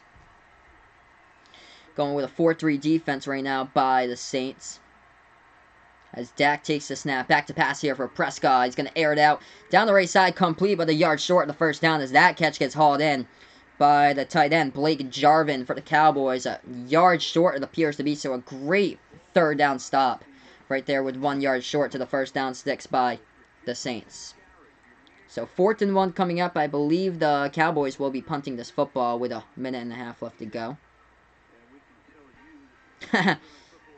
The 2045 first round draft pick. I'm so curious to see what the Patriots will be like by that time in 2045. That would be just ridiculous. Like, who in the world will be playing by like 2045 for the team? What the jerseys will be like too. It'll be so interesting.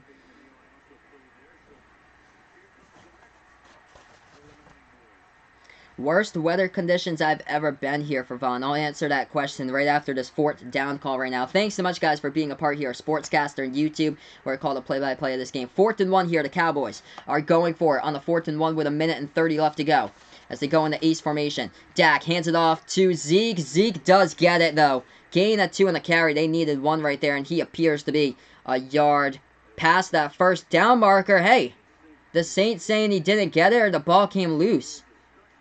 What's going on here? This is a big call on the field. The Saints might have recovered the football. Oh, fumble by Zeke. Fumble by Zeke as he was in the middle of that pile, and the Saints recovered the football. Oh my gosh. What in the world? I didn't see that. Didn't see that at all. Oh my gosh, he was on that pile. I believe his elbow was down. Yeah, his elbow was definitely down. So the elbow was clearly down by Zeke as he was stuck in the middle of the bottom of that pile. This play is under review. So Zeke should have the first down. From that replay I last saw, the ball was knocked out by the contact of the elbow. He was still having it held in his arm. Should be a reverse call coming up. We'll see. We'll check the call. We're on commercial break, by the way, guys. So thanks so much all for joining me. So yeah, back to worst weather conditions ever been to, Vaughn saying here.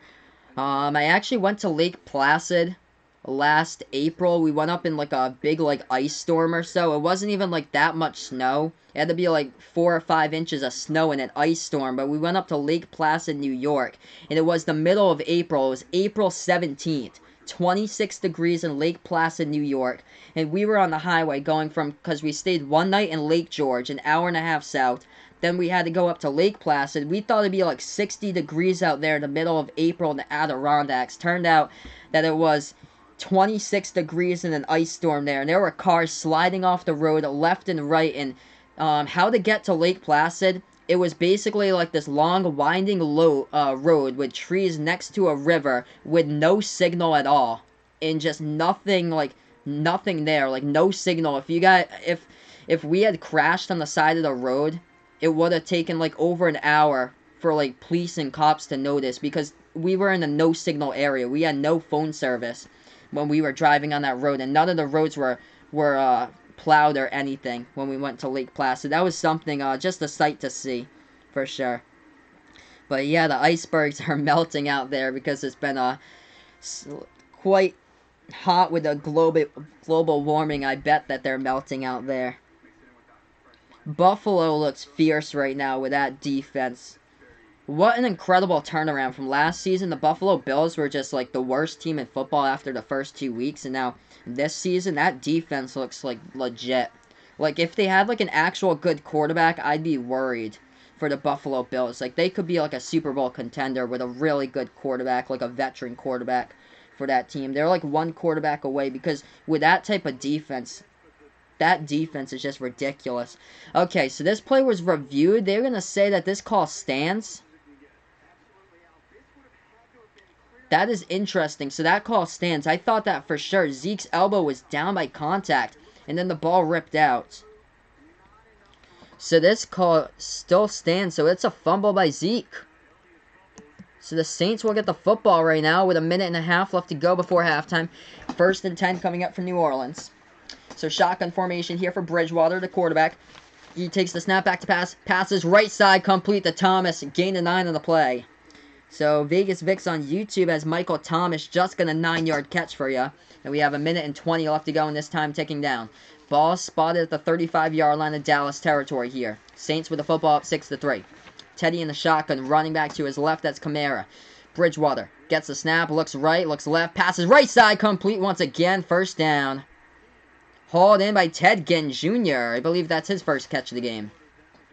So we're under a minute left to play here before halftime. 1st and 10 coming up by the Saints right now with 50 seconds remaining. Ball spotted at the 27. Shotgun formation here for Bridgewater. Bridgewater takes the snap back to pass here in the pocket. Passes right side and diving catch down the sideline. He was out of bounds though. So the tight end Jared Cook on the diving catch, but was not able to corral it inbounds as the ball fell incomplete. Brings up 2nd and 10. Stops the clock. 43 seconds left to go before half.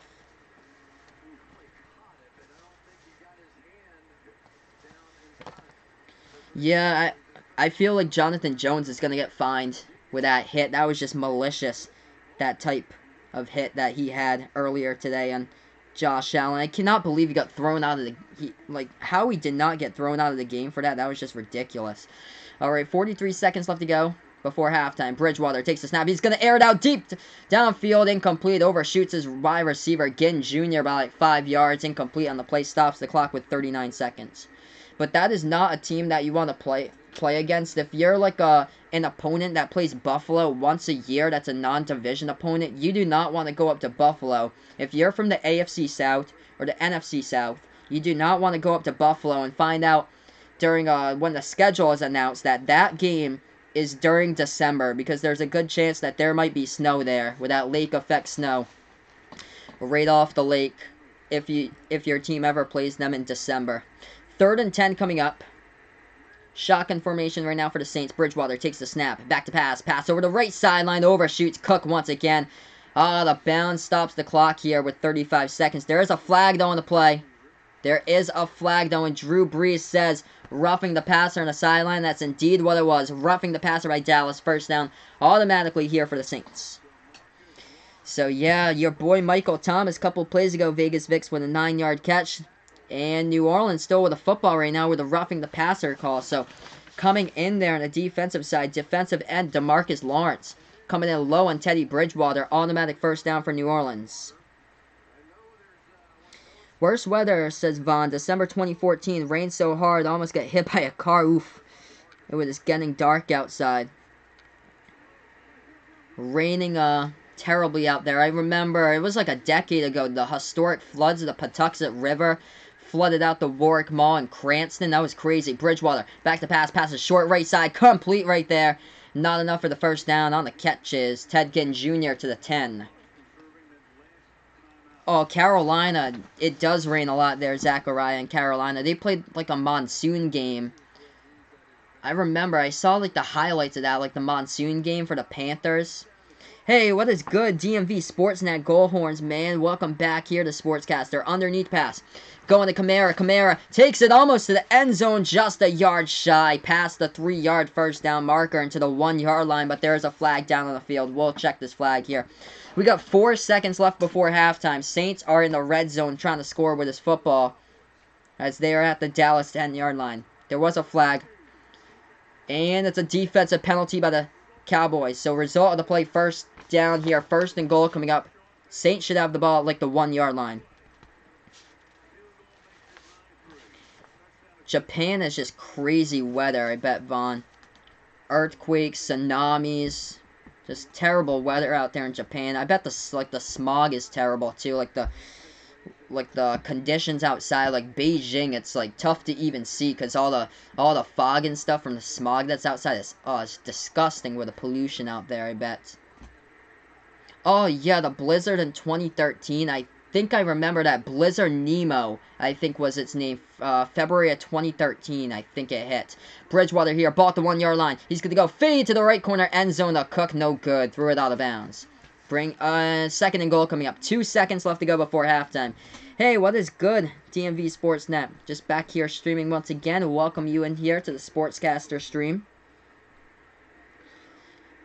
I feel because I was a junior in high school, I think it was 2013. I think it was. 2013 was Blizzard Nemo, I believe.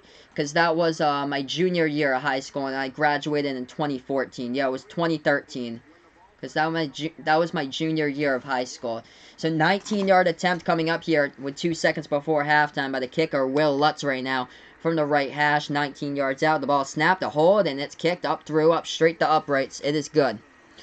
Field goals here in the first half, 9-3. Saints leading at halftime. Thanks so much, everybody, for being a part here on my stream as we'll go into the halftime report here in a couple minutes here. But Teddy Bridgewater had a chance for the fade to the end zone to Jared Cook. Overthrew him incomplete with 2 seconds. Will Lutz, though, a perfect 3 for 3 on field goals. Yeah, that was an absolutely crazy field goal. Hey, what is good, Goal Horns? Thanks so much, man, for joining me back here. So right now, we are at halftime, everybody. I'll get that halftime graphic up. There we go.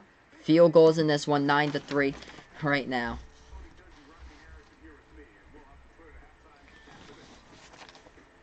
Seattle, nice team to go to. No weather problems. Seattle, it just rains so much out there in Seattle, though. So rainy out there in that, like, Pacific corner of the U.S. They get, like, the most rain out there in Washington. Yeah, that was a crazy blizzard. Blizzard Nemo.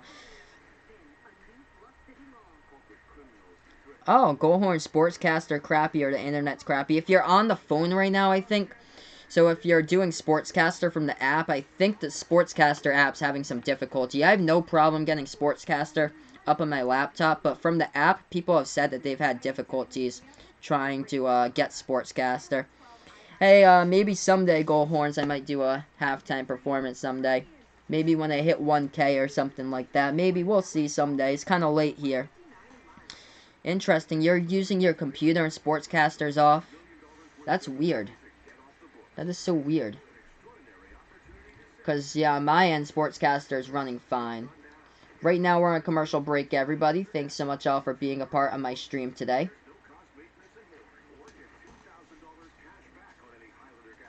Vaughn heard that people in Japan have been without a house since the earthquake and tsunami. Gosh, that's terrible. Man, prayers to everybody out in Japan right now. Gosh, that's terrible. I know, when I was doing a basketball stream, like, back in May, I know, like, a bunch of people from the Philippines had, like, a huge tropical storm over them, and they couldn't get the game from their TV. So, they had to tune into YouTube or so, or whatever was remaining. And, that's how they were able to get the game.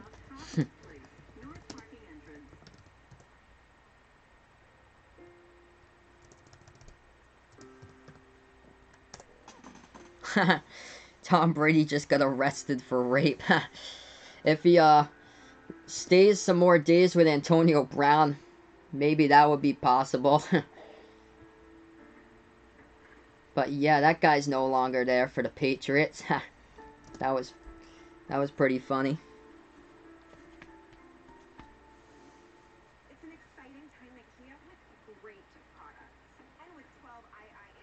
The classic Gardner Minshew mustache is fantastic.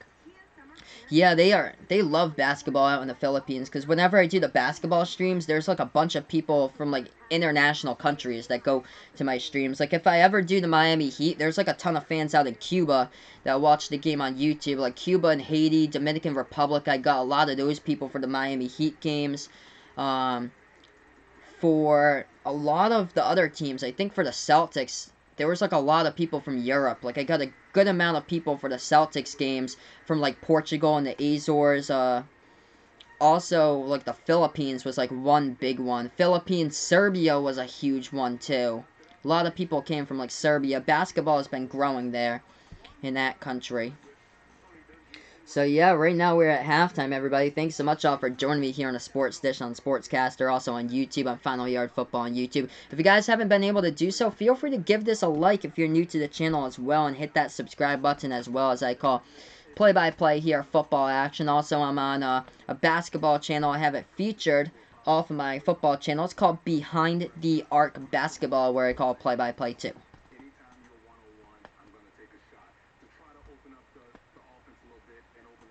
Zachariah, the gamer, playing sports games, Fortnite, in his basement. It's cool, man. Fortnite's definitely the big thing for, like, the younger generation out there nowadays, for sure, but there's a lot of stuff that you can learn definitely from, like, the sports video games. Like, when I was growing up as a kid, like, in elementary school and middle school, playing all the sports video games and stuff like that, like, all the classic throwbacks, I was growing up with a PlayStation 1, PlayStation 2, so I grew up with, like, Madden 06, college football 2008, college football 2011. I used to play those games, and you can learn so much from, like, all the different play designs that they had. I have the college football 2011 with Tim Tebow on it, I believe, but you can just learn so much from all the different, like, stuff that goes on with different video games for, like, plays and pitches, too, for baseball. Like, seeing, like, the different pitches, if you're, like, new to baseball, need to learn about it, too. Golf is South Korea's game. Yeah, I know they have some famous golfers that are on the tour that are Korean, so it does make sense there. Goalhorn saying, doing a live stream on Sportscaster, which is a fantasy hockey live stream. That's cool, man. Awesome. Congrats to you. So, that is great, dude. So, check out DMV Sportsnet. He's on Sportscaster, doing a fantasy hockey stream. That's awesome, dude.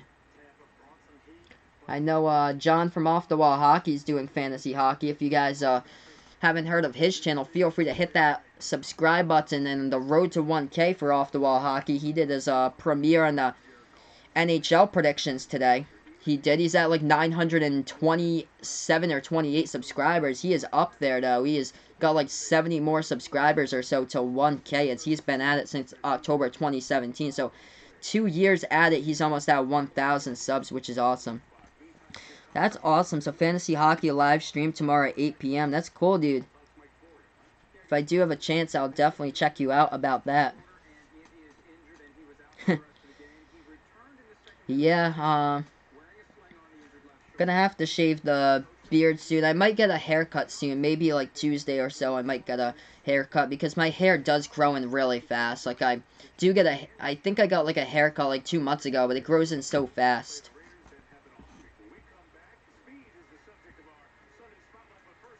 Do I think the Lions should move on from Stafford or trade him to the Bills? I still think that he's like a decent quarterback. He isn't like the top tier quarterbacks, but I think for what they have, I still think Matt Stafford's like the face of the organization. That he's still able to be a good quarterback there. I think Buffalo likes what they have with Josh Allen too. I feel like Buffalo enjoys what they have with Josh Allen through his progression. It's just the turnovers. That's the only problem there. He's a mobile quarterback. He can get out of the pocket and pick up rush yards. So he's like another, like, adds another dimension there as a running back to the team. I think I feel like Buffalo does, like, really well now with rushing, like, type of quarterbacks, like, out of the pocket passers, where Matt Stafford isn't really a fast mover. He's just a pocket guy.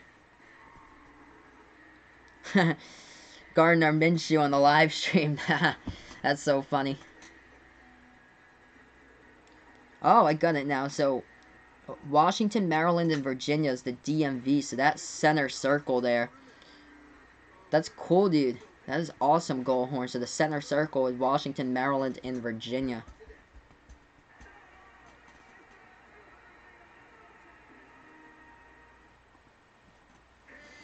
So, right now, everybody, we're at halftime. Zeke has been held to only 26 rushing yards in that first half. His longest carry is only 6 yards. So, this New Orleans Saints defense has been sneaky good. This has been a defensive game right now. Really good game. It's moved by super duper fast. 9-3 to score between these two teams. Dak passing the football 11 for 15. 81 yards in the air so far by Dak. Teddy Bridgewater with a pick. 14 for 19. 124 in the air. There hasn't been, like, much going on offensively. Both of these defenses has really hunkered down in the game. Michael Thomas, the leading receiver 5 receptions, 51 yards, hauling in all 5 of his targets so far in this game by Thomas. As we're in commercial break right now, thank you guys so much for joining me here. I actually do not play Madden 20. I don't have, like, the updated systems of all the video games and stuff because I have a job that I work full-time, 8:30 to 5 or so. So I don't really have, like, that much time to game and stuff like that because I do have, like, a full-time job or so. Yeah, I haven't played. I don't have, like, all the updated games. I have, like, all the retro systems, PlayStation 1 games, PlayStation 2. I never kept up after that. But I have, like, all the sports games, like, up to 2011. So, Goldhorns from Baltimore. So, Goldhorns in the Ravens country there from Baltimore. Cool, dude. Right outside of, like, Towson University, I think, is, like, up in the area. And, of course, UMBC. Who could forget, University of Maryland, Baltimore County with the Retrievers with a 16 versus 1 upset in March Madness. Huh. That is ridiculous. 1,000 yards in a game passing with 10 touchdowns. Yeah, that's that would be a score that puts like 250 to 0 right there on the board. Am I a big fan of Middle East weather conditions? I'm guessing that Middle East is like dry desert type or so. Let's see here. I'm going to get up something in that Middle East because I have no clue like how the weather is outside. Let's bring up Dubai. I just want to see the temperature of Dubai for this week. I'll tell you what we got for Dubai out there. No, I don't like the hot weather like that. Sunny, 0% precipitation throughout the week, and 102 degrees. 99 to 102 every single day this week. So, I'd say definitely not a fan of that weather conditions out there in the Middle East. Out in the desert, or so there's about 100 degrees outside.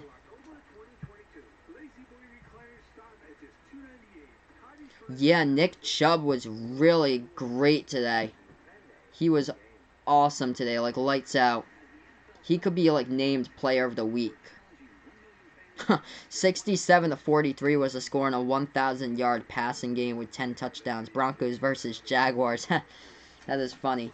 Alright, right now we are on commercial break, everybody. We'll get back into the game here momentarily. We are on Sportscaster, by the way, also on YouTube, calling play-by-play this game for you guys. So currently at halftime between these two teams here. Third quarter coming up momentarily.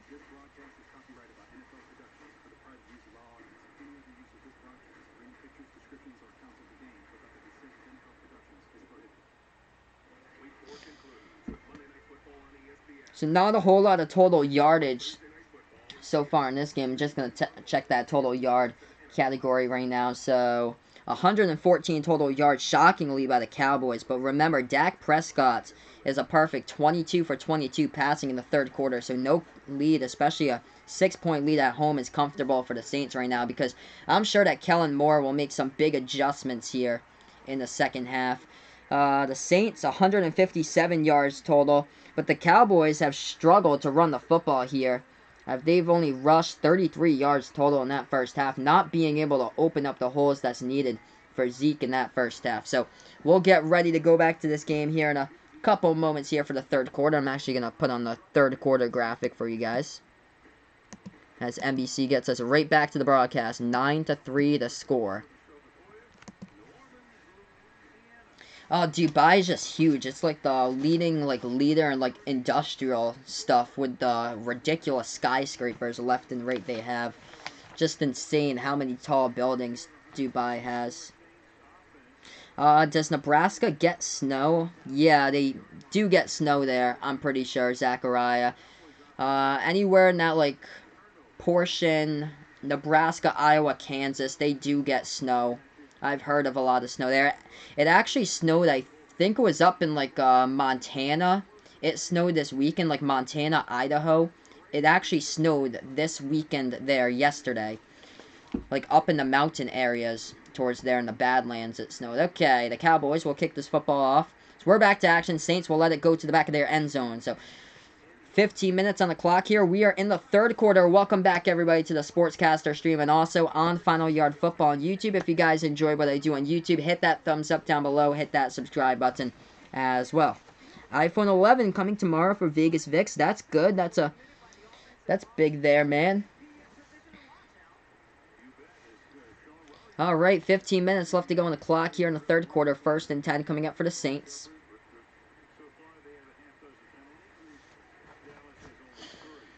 Saints in the gun right now. Shotgun formation for Bridgewater. He takes the snap. He'll go play action. Bridgewater back to pass over the middle and incomplete. Tight coverage there for the intended receiver on the play. No flag. I think Jared Cook was the receiver over the middle of the field, but pass fell incomplete. Favorite college football team, Texas A&M for Zachariah. They got Kellen Mond as quarterback. They're still ranked, but they have a 3-2 record, but they lost to, like, 2 really good teams, Auburn and Clemson. It was such a disappointment, though, how Clemson did yesterday. They barely held on to beat North Carolina. UNC went for 2 and lost it.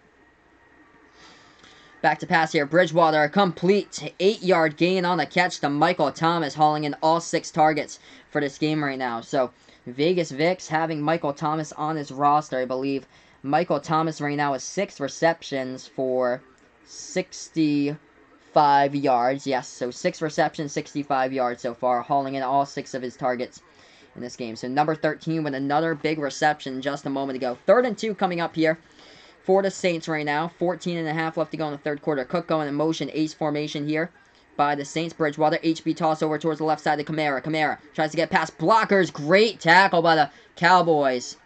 Nice tackle right there. Leighton Vander Esch, the outside linebacker, with a tackle to prevent Kamara to get the first down gain. So we'll bring up now a punting situation here for Thomas Morstead to come onto the field for the Saints.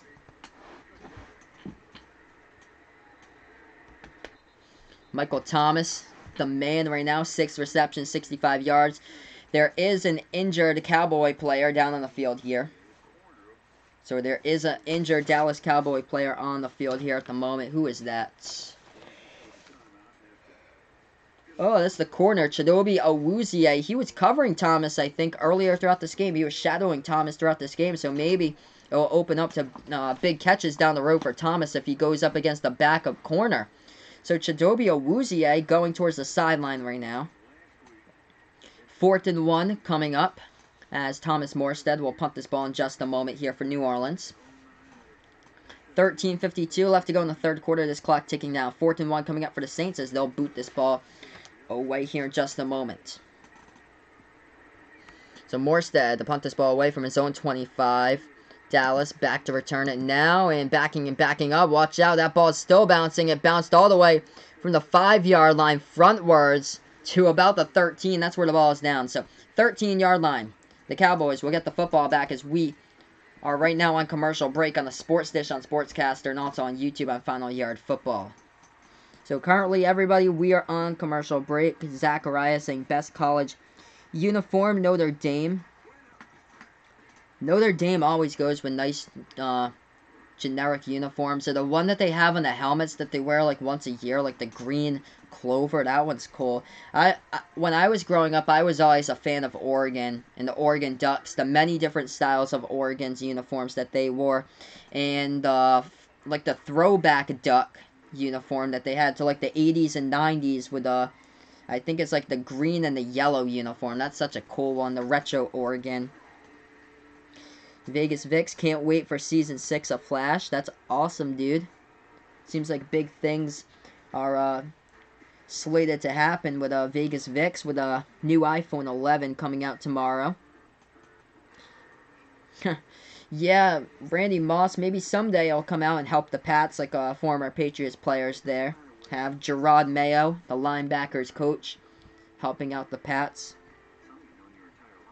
I definitely agree with you, Zachariah. There needs to be a day that the NFL does all those throwback uniforms once again.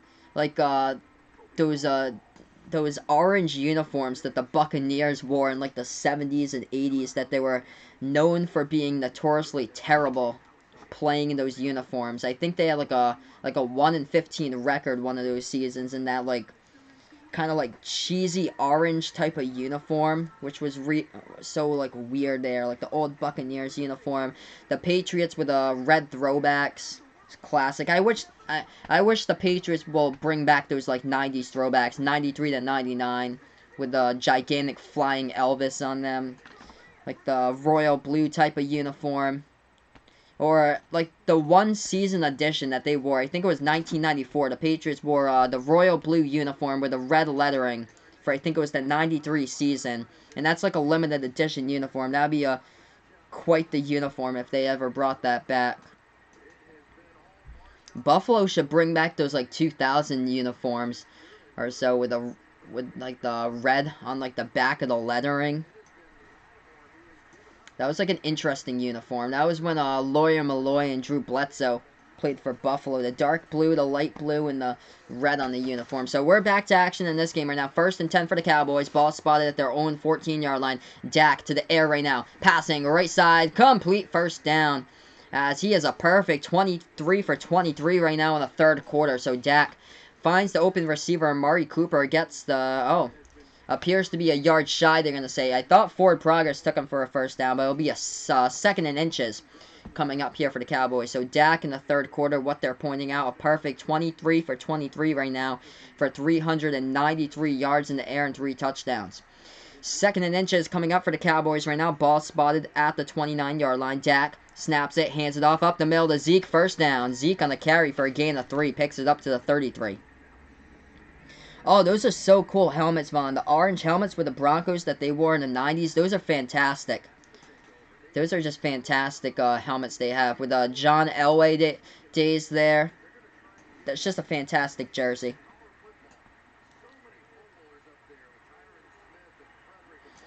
Yeah, you're right there, Zachariah. That would be cool though if the Texans can bring that like that red alternate shaded uniform that I think they had like in the mid 2000s. That pass goes to Zeke as he picks up 2 on a spin move to the 30. Nice open field tackle there by the Saints. But the Texans should definitely bring back that red uniform. I think with the like the dark blue lettering, that was such a cool uniform. Will Rutgers be ranked? Definitely not, Vaughn. Rutgers is just not good in football and basketball in general. I don't believe they've ever been to a NCAA tournament since like 1991. They have the longest NCAA tournament drought out of any team right now in college basketball. Oh yes, the Jaguars turquoise jersey too. Jaguars should bring back those helmets that they had like 2-3 years ago with like the half shaded black and half shaded gold. That pass over the middle, complete right there. Not enough for the first down. Randall Cobb called it. Brings up a 3rd and short. The Cowboys with the football right now. Yeah, this is kind of like a make it or break it season for AJ Green, I'd say, because yeah, I agree with you, Vegas Vix. He always seems to get hurt. If he does see the field again, he's going to have to produce big time for the Bengals for the rest of the stretch for the season if he wants to keep his stock in the roster, because I can see him going elsewhere in the offseason. Dak going empty, 5 wide here, ball spot at the 36-yard line. Cowboys with a football. Dak takes the pass over the middle, incomplete. That is his first incompletion in the 3rd quarter this season. There is a flag down, though. Dak does believe it is on the Saints defense. So we'll check the flag here, guys. We will check the flag here with 11 minutes even left to go in the 3rd quarter.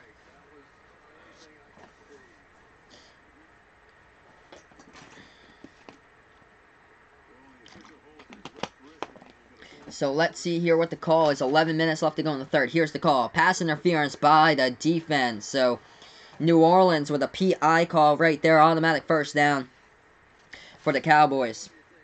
So Demario Davis, the outside linebacker, played tight coverage right there, but gets away with a pass interference call. So Dak Prescott's still perfect because of the pass interference call in the 3rd quarter. He is perfect 23 for 23 passing still. Thanks so much all for being a part here of the stream. We're on the Sports Dish on Sportscaster, also on YouTube, by the way, and Final Yard Football on YouTube.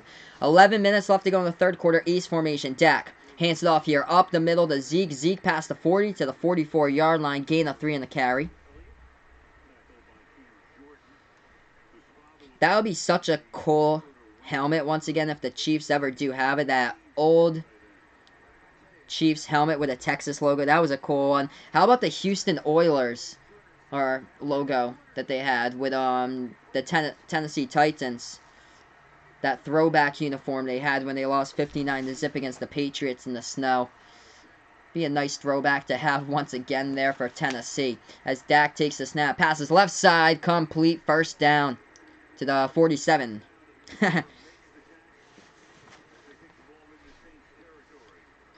That team is just so random. Like, they'll beat a team by 30, Tennessee, and then the next game they'll just get blown out. Like, I can never get a read on them.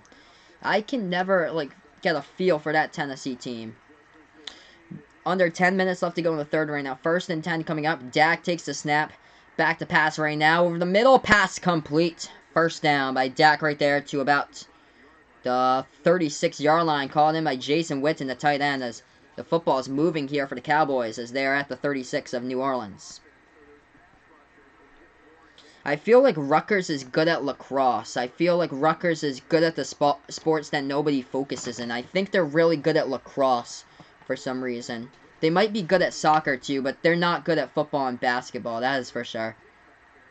Probably like other sports, I say lacrosse, soccer, as Dak hands it off, tries to cut up the middle of Zeke, and Zeke back down at the line of scrimmage right there for a second down coming up. Jaguars have that, like, black helmet, too, what Vegas Vix is pointing out. Jaguars with that, like, black helmet that is, like, the back-in-the-day helmet, like the 2003, 2004 Jaguars uniforms, once again, that they have. It's kind of like dull a little bit, I think. This pass, deep down the field, Dak hits him for a first down at the 3-inch stride. For the first down to his tight end over the middle of the field. It goes to Blake Darwin. Finally, a big play in this game here as Dak hitches it up for a big pass over the middle in the first down with 8.5 left to go. Oh, yeah, that throwback Cowboy uniform. I think they wore those a couple of Thanksgivings ago. They wear those throwbacks. A lot of those teams who play in Thanksgiving, like Detroit, Chicago, they always wear their throwback uniforms on Thanksgiving. Like the Lions that go with like the light blue with a silver helmet.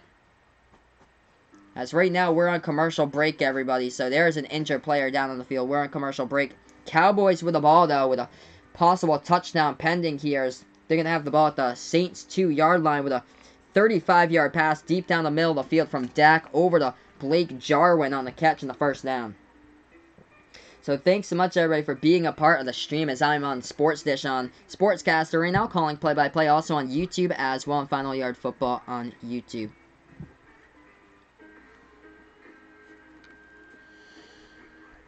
Like, the ugliest uniforms has to be that, like, Pittsburgh Steelers uniform that they wear, like, once a season or so with, like, the stripes all over the place. They're the Packers, too, that, like, throwback 1920s Packers uniform too. Oh, that's such a cool uniform. The Falcons, the retro Falcons logo with a vertical falcon, and then they have the, like, the red jerseys that they have, the Falcons throwback red jerseys to, like, the early 2000s and 90s. That was such a cool logo too. So we are on commercial break, everybody. Thanks so much all for being a part of my stream tonight.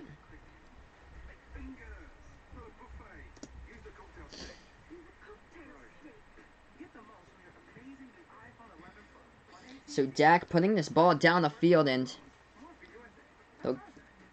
they're like 2 yards away from the end zone right now.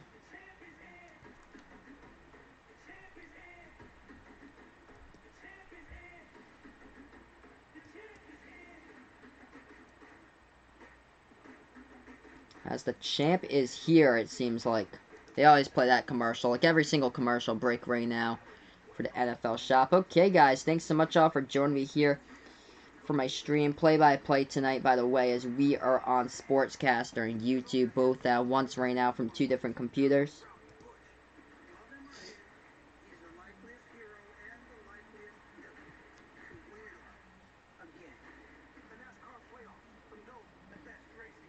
Oh, they get the race at Dover this week, or upcoming weekend. So NASCAR's at Dover. I know the Charlotte Roval, I think, is coming up for NASCAR. NASCAR always gets lost at this time of year, though, because of football. 8.5 left to go in the third quarter. As Dax in the gun here. Ball at the Saints 2-yard line. First and goal. As they hand it up the middle, trying to push the pile to the end zone. Oh, he didn't get it. Zeke on the carry gets stopped at the 1-yard line. Great defense right there by the Saints to not allow the touchdown run. So 8 minutes left to go here in the third quarter. Big second and goal situation coming up for the Dallas Cowboys right now.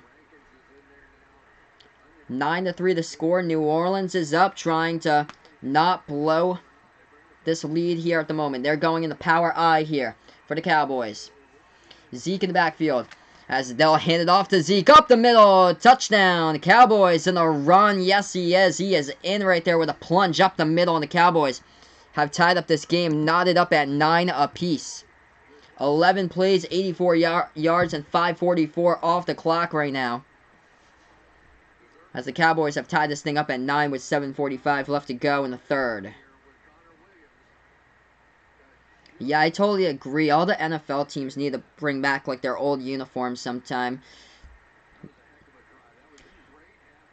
What a drive there, just to plunge up the middle by Zeke. Pending an extra point, the Cowboys will take the lead if they do get the extra point. But,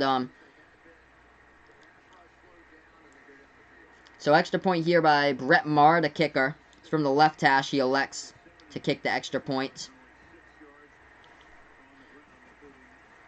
So Maher here for the extra point in just a moment. The ball is snapped, it's held, and Maher with a kick, and this one is up and through the uprights as the Cowboys take the lead here. First lead of the game, I believe, with a 10-9 score. So Saints will get this kickoff back when we do get back to this game. Back and forth battle now, that is for sure.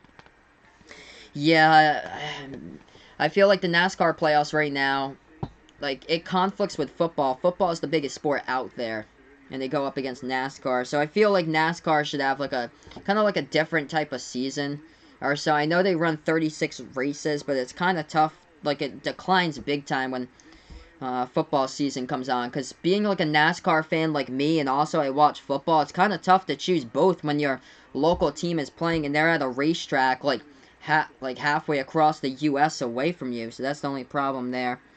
Old Browns with that uniform, that's spectacular. That's a great one. And yeah, the old Rams too, with a gold Rams helmet. I think they're wearing that a couple of times this season. The yellow helmet, but not the St. Louis Rams helmet with the gold helmet. That was a cool helmet when they played in St. Louis. But yeah, I do agree what was said earlier. I think somebody put that St. Louis should have a sports team. I think, yeah, for football here, I think St. Louis should have a football team once again someday. They should be on the top of the list to get a football team. Alright, so that kick was kicked in. It was taken on a knee on the end zone, so the Saints will get the football here. They are trailing by 1 point. It is 10-9 the score here at the moment as we are on Sportscaster and the Sports Dish. Thanks so much all for being a part of my stream where I call play-by-play this football game today. So 1st and 10 now for the Saints as they go into ace formation right now for New Orleans. They take the snap. They're going to go with the end around towards the left. This is Kamara. Kamara past the 25, breaks the tackle, past the 30, out of bounds at the 33. So gain at 8 on the jet sweep end around right there by Alvin Kamara. The running back with 7:41 left to go in the third, and 2nd down and 2 coming up for the Saints.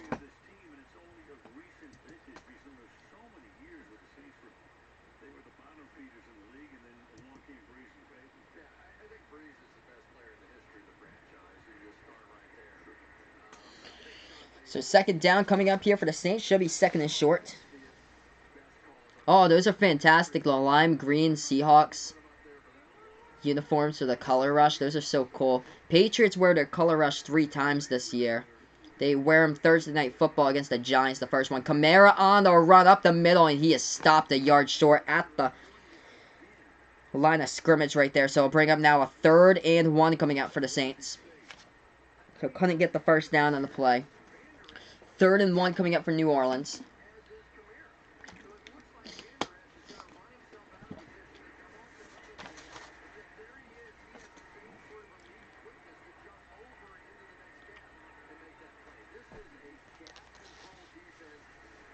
So 6.5 left to go in the third. They are going in the I formation here in the backfield. Latavius Murray, the power back. Bridgewater hands it off to Murray up the middle, right at the stick. Should be a first down as he was reaching across that first down marker.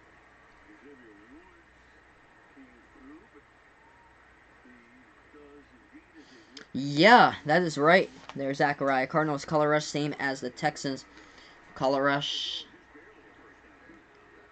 I know the Bengals color rush is just like a white color rush with their orange lettering. It's not much change with those uniforms with that color rush. Hey, no problem. Thanks so much, man, Vegas Fix, for joining me throughout the day today. I appreciate it, and good luck tomorrow at school. And I'll definitely see you back on the channel on Bridgewater. Oh, they're going a little bit of a flea flicker here. Bridgewater with the football rolling out to his right, passes downfield, complete to Thomas. Vegas Vix is going to like that one. Pickup of about 7 or 8 on the catch, so a reception and a point for a PPR league, and a gain of a 7 or 8 yard grab by Michael Thomas on the flea flicker. Set up there, Teddy Bridgewater handed it off to Latavius Murray, went up the pile and lobbed it right back there to Bridgewater, rolled out to the right and found Michael Thomas down the right sideline for about 7 or 8 yards.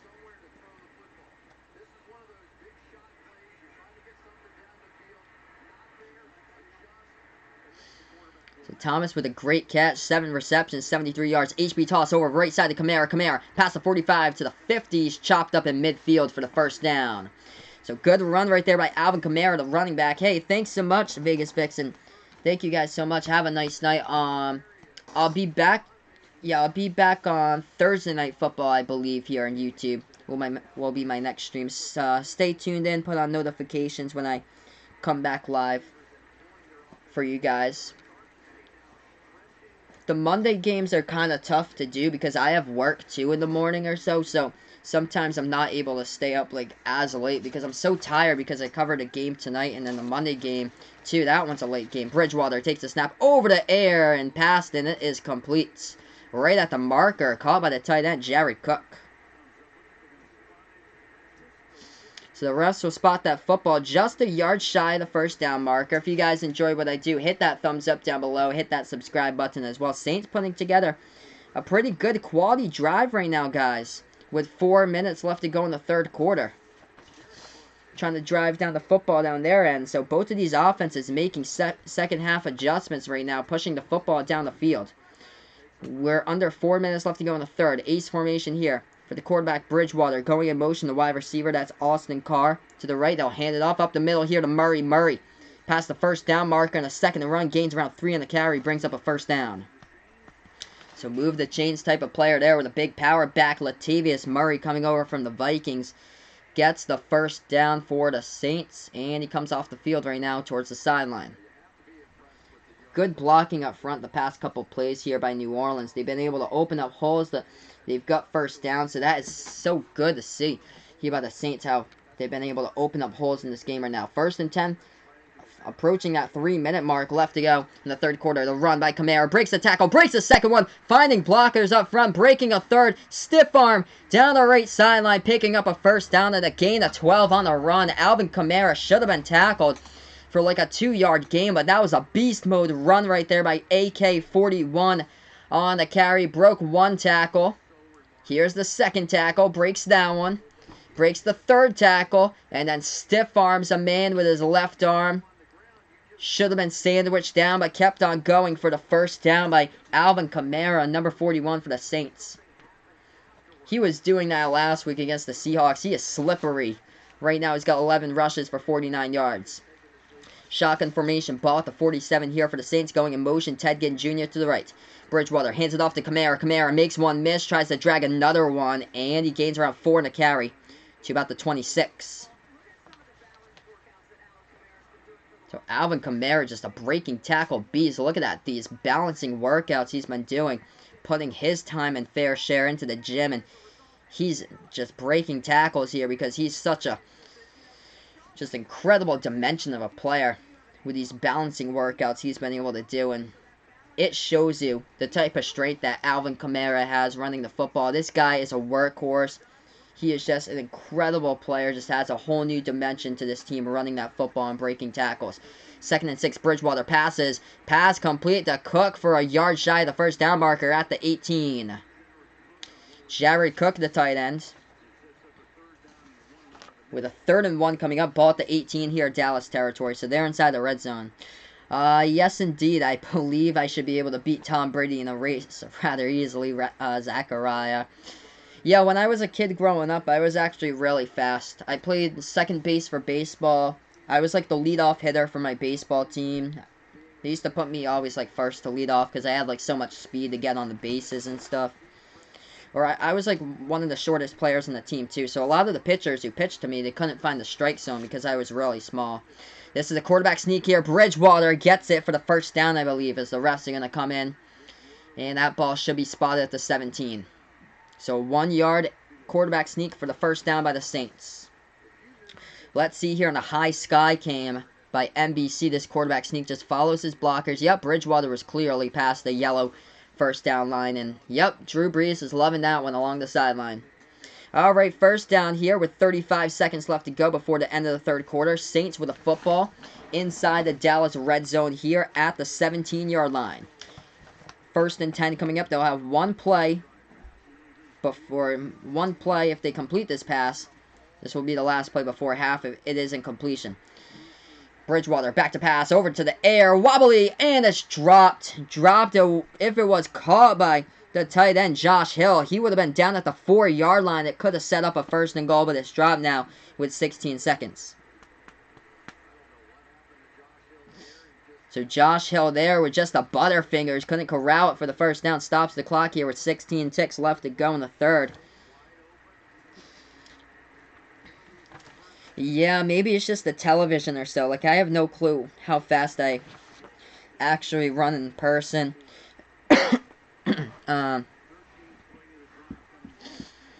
He just looks slow on TV because the game of the speed that is like the wide receivers and the running backs are just so super duper fast. As that's an end around taken by Ted Ginn Jr. for nothing on the run back to the 17 there. There's a flag though. The player will check the flag. And it's an offsides penalty by the Cowboys. So offsides penalty here by Dallas with 11 seconds remaining before the end of the 3rd quarter. So this clock will wind down here to the 4th quarter in a 10-9 score. So defense has been the big key today, but the Saints have a chance to get their first touchdown here. They have the ball in a prime position. Good yardage to do so here for New Orleans. So we'll see what can happen here when we get back from break. So the Saints will have the football at the Cowboys 11-yard line when we get back into this game. And there'll be a 2nd and 5 coming up for New Orleans. So currently, everybody, we are on commercial break right now. I call play-by-play here on the Sports Dish on Sportscaster. Big thank you towards everybody who had made all the streams today just possible. It's been awesome to have all you guys in the channel right now calling play-by-play for this game tonight.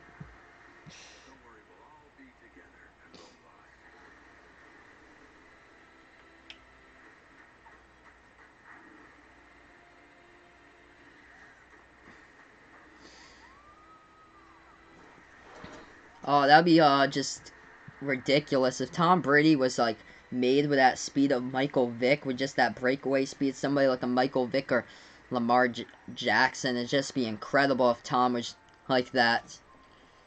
That would be just absolutely insane. Okay, here, Vaughn saying, do I watch Penn State basketball? When they do play like a really good team, it's on like national television. This season, I actually could be watching Penn State a lot. I think that Penn State might have a good chance to make it into the tournament.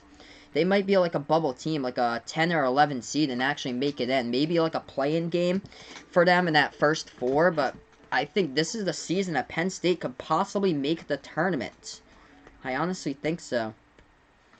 But yeah, I did watch a game last year with Penn State. I think they took on Michigan. At the time, Michigan was undefeated. But I never covered Penn State on my channel last year. Maybe I will this year. It depends on the team they face. If it's somebody who's really good in the conference, like a Michigan State. Michigan State should be like the #1 team in the AP college basketball poll. They got just so much talent there that returned. No, I'm actually from Massachusetts, Zachariah. So I am from Massachusetts. I'm 30 minutes south of Gillette Stadium. So I haven't been to a Patriots game in like such a long time. I think like 2003 was my last time when I was growing up. The reason why the ticket prices are so high.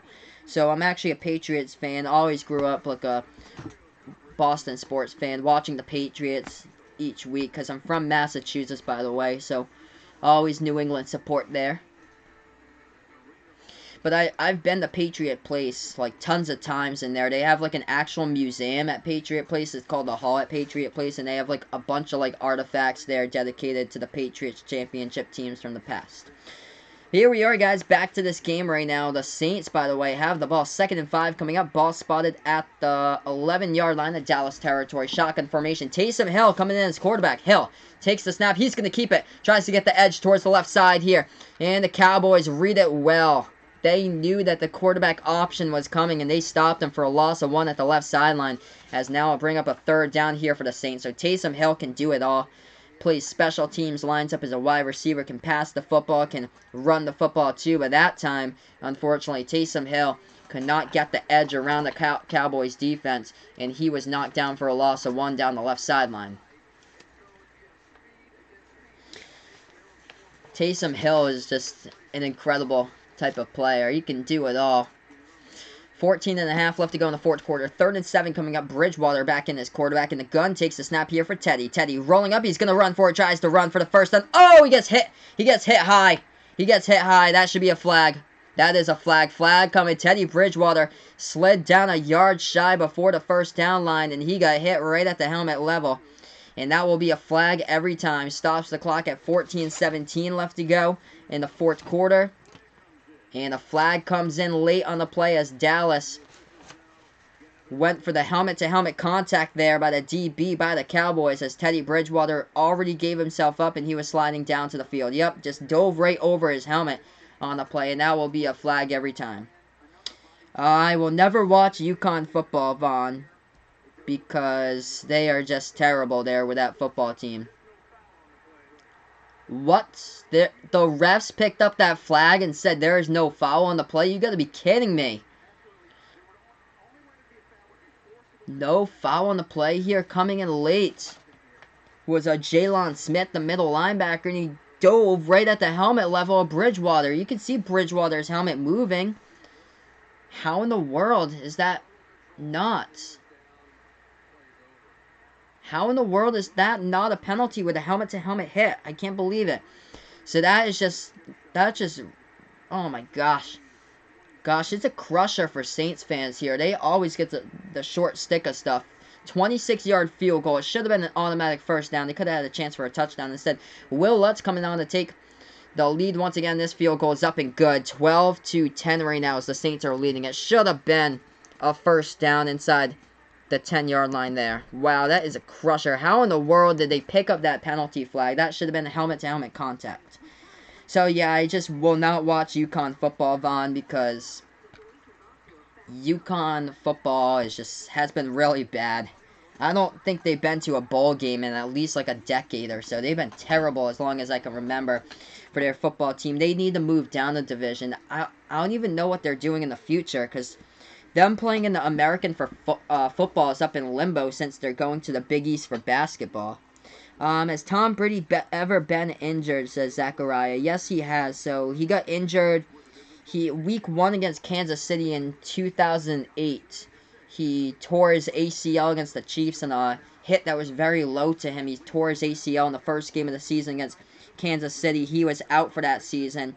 And then Matt Castle took it as was the backup quarterback, played the season. Patriots still finished with an 11-5 record, but they didn't make the playoffs even in 2008. I think the Dolphins were the first place team in the AFC East in 2008. But Tom Brady was out 16 games that season with a torn ACL and a hit early on by the Chiefs. That was a very low hit. There's going to be highlight videos here on YouTube. I'm pretty sure there are highlight videos on YouTube about Tom Brady's injury in 2008 against Kansas City. Just search that and you can see the injury, how he was hit very low after he launched the football.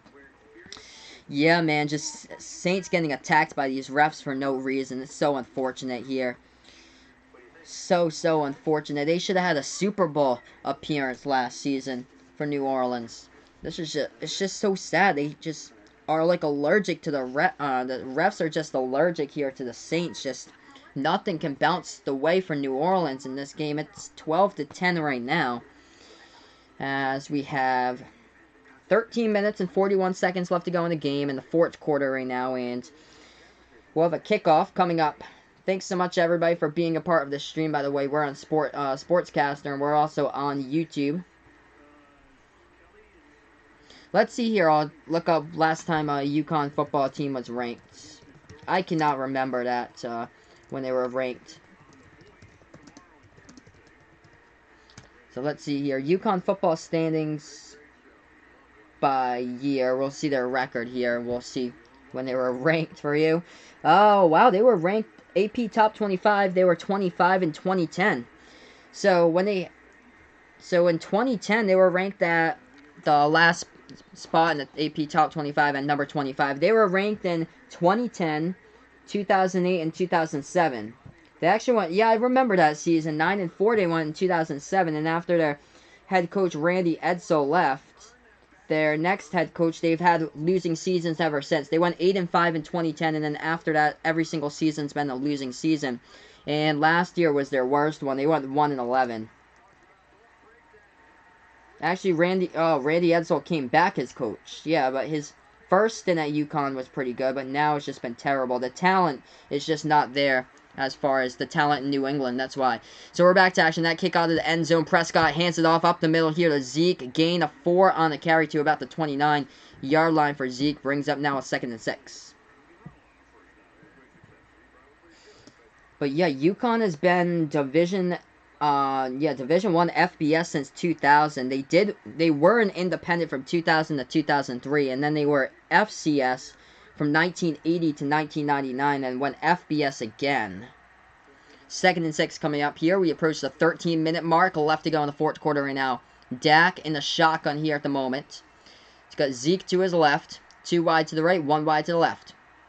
Dak takes the snap. Back to pass here. Over the middle. No place there. Tons of contact. And Randall Cobb wants a flag, but the refs are going to say no. There was tons of contact with the DB for the Saints. And Randall Cobb in the play, but brings up a 3rd and 6 on the incompletion. Disney owning the Dolphins, and that's why they are just terrible. Oof. Dolphins in a extreme tank. I cannot remember a team that was this bad in the NFL, in the history of the NFL, being the Miami Dolphins right now. They've got it together though. The last 2 games, they weren't beat like 50-0, so that was good. They lost, I think, 30-10 today against the Chargers. So it's like they're losing games by 20, but they're not playing close games. Prescott takes a snap over the middle. Dak's pass incomplete, but there's a flag down. I think that was pass interference in the secondary. Dak knows so. Should be an automatic first down here for Dallas.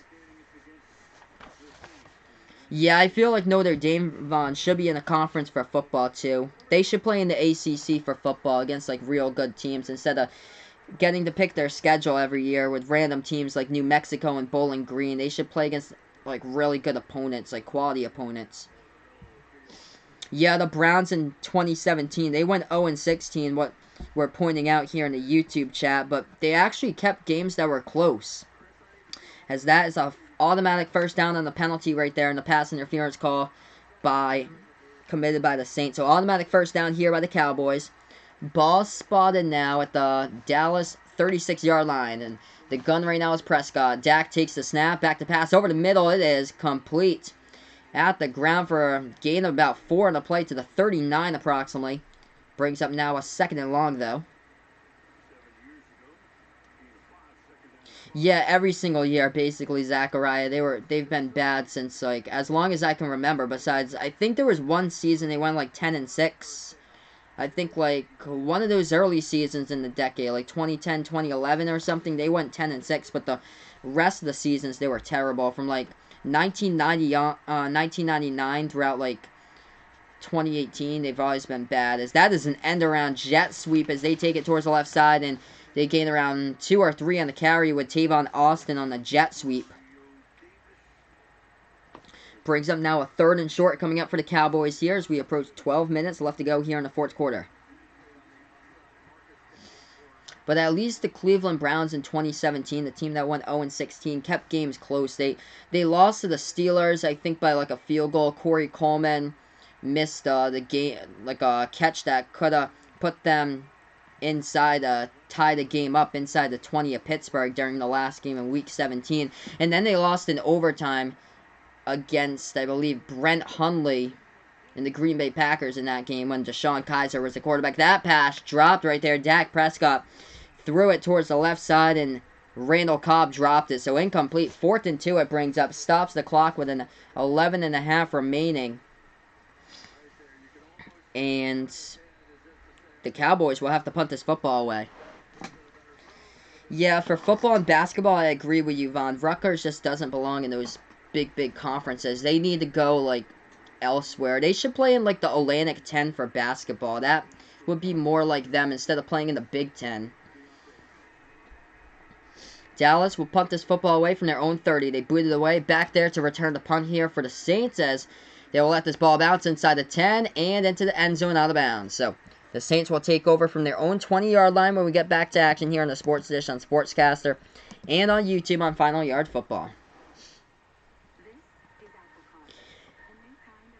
Yeah, it'll be interesting to see if Antonio Brown can actually ever play again in the NFL. It seems like he does want to play again, though.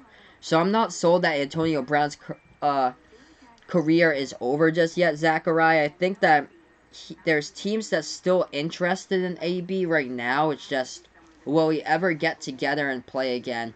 That's the thing. Will he try to get together and play again maybe next year to preserve his spot in the Hall of Fame? Because right now, if he just quits now, he is not a Hall of Famer. If he never plays a single down once again in football. But if he does get back up and play again and produce like he has been, he should be in the Hall of Fame. That should be enough to take him. But right now, he is not a Hall of Famer because he's out there doing stupid stuff, taking the Twitter to bash players left and right, from like Baker Mayfield to Eric Weddle, and then all his allegations against him, which is so unfortunate. And then it's just been the timeline that's ridiculous. Like, Antonio Brown gets released by the Patriots.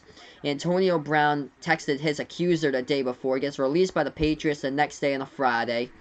And then Antonio Brown had teams interested in him, multiple teams, in the next day on Saturday.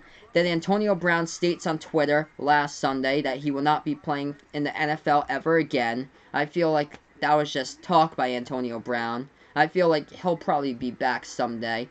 And then Antonio Brown, the next day on Monday, he goes to school. He's in college. So last Monday, Antonio Brown goes to school. He enrolled in classes when he was still playing for the Patriots, and he posted a picture on Twitter. Antonio Brown goes to school in his four college classes, is 3 credits for each class for 12 credits this semester. So there you go. Central Michigan University for AB 84 right now.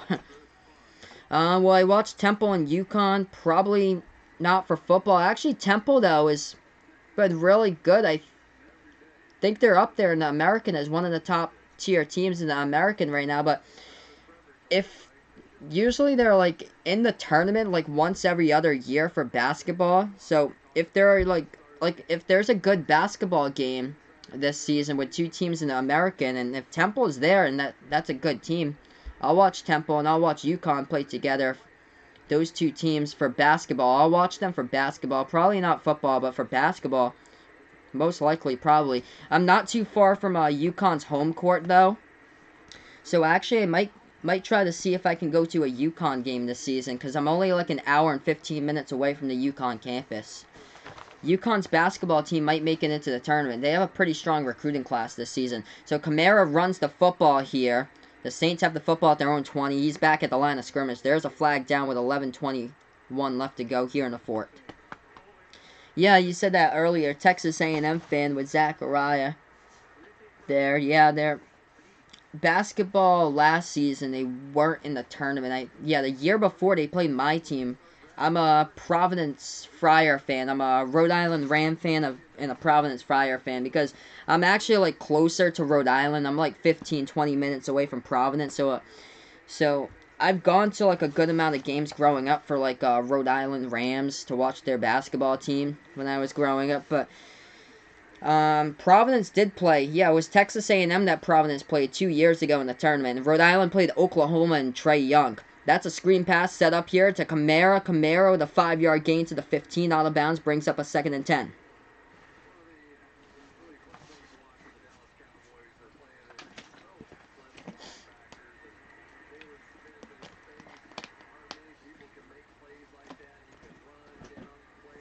Yeah, Clemson's been so lucky with quarterbacks, but Trevor Lawrence yesterday wasn't like that great.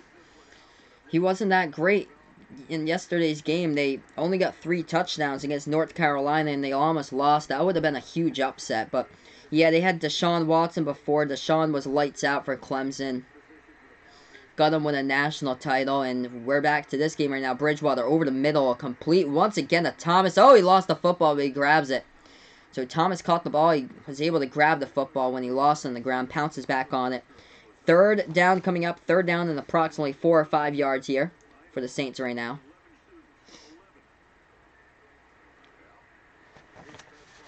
This guy's been fierce tonight for the Cowboys. That is Vander Esch for the Cowboys right now with 10 total tackles. He's the leading tackler on the team tonight. Leighton Vander Esch, the outside linebacker. We're under 10 minutes left to go in the 4th quarter. 3rd and 4 now for the Saints with a football spot at the 24-yard line in New Orleans territory. Bridgewater takes the snap back to pass. Over the middle, it's complete. Thomas turns upfield past the 35 to the 40. He gets tackled, and it's a 1st down.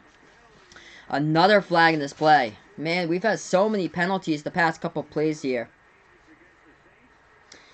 Why didn't UConn's basketball team move out of the American Conference? I think it was more of like a travel issue for UConn, where they're regionally located in Connecticut, but they were playing teams in the American from like Tulsa, Houston, Memphis, teams not even close to where they are, Tulane. So they were playing those type of teams not even close to the area. So now they'll play in the Big East against teams that's nice and close to them. Like Providence is only an hour away from Storrs, Connecticut. So they'll be playing teams like Providence, Villanova. Creighton is a long one. St. John's is pretty close. DePaul is a long one too. But much closer than the other teams that they were playing against. Like they had to travel all the way to Houston in the conference, or Memphis, or South Florida or Central Florida in the conference. Instead, they go play in the Big East against teams that's pretty close in the conference, like Villanova, Georgetown, St. John's, Providence being the closest team. They get to see the Friars twice a year. They host them once a year in Hartford at the XL Center, and then the other game they play at the Dunkin' Donuts Center in Providence. This run up the middle, they'll gain around 4 or 5 in the carry by the power back there, Latavius Murray for the Saints. Brings up now a 2nd and 5, under 9 minutes left to go in this game here. Saints are up by 2 points, 12-10 to score in a defensive battle here at the Superdome.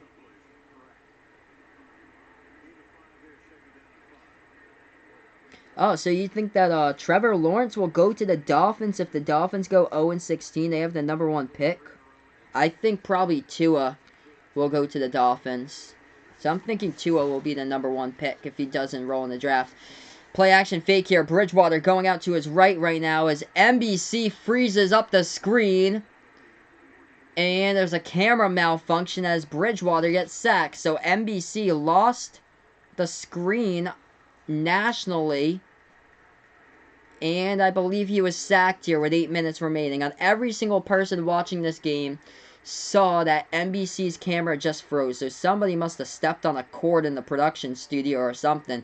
And Teddy Bridgewater was sacked. That was the last play. So we're under 8 minutes in this game right now. Yeah, I was like, what in the world was that? I hadn't seen something like that since Michael Thomas was pantsed in that NFC title game last year, where they showed the Superdome as a shot on the overhead because Michael Thomas was pantsed in the play. But NBC had NBC was just frozen for like a second, like a full second on the screen. I thought it was like my television for a second. I thought it was my TV by the timeout taken here by Bridgewater right now. But I thought that it was like my TV that it lost signal with like a bad antenna reception or something. But it turned out that NBC lost the feed. That is quite interesting there. Wow, I haven't seen that in a while. So UCF should play in the... Do you mean Big Ten, Vaughn? The big conference for football. Big East or Big Ten? Big Ten is what it would be for football, because Big East doesn't have a football conference, that's right. Yeah, so NBC was frozen there. So Central Florida, if they do play in the Big Ten, that would be a lot of travel to them, though, because they'd be playing against Wisconsin, Michigan. It wouldn't make sense. Wisconsin, Michigan, Indiana, Michigan State, Iowa. It wouldn't make sense for Central Florida to be playing in the Big Ten. That's the thing. I don't think they're a big enough school to hold their own in an SEC conference either. Maybe an ACC first for them, but definitely not an SEC for football. Oh, yeah, I remember that. The Superdome with losing power. That was Ravens against 49ers. Yeah, I remember that. The Superdome just lost power. That was 2012 in that Super Bowl. Man, that was quite funny.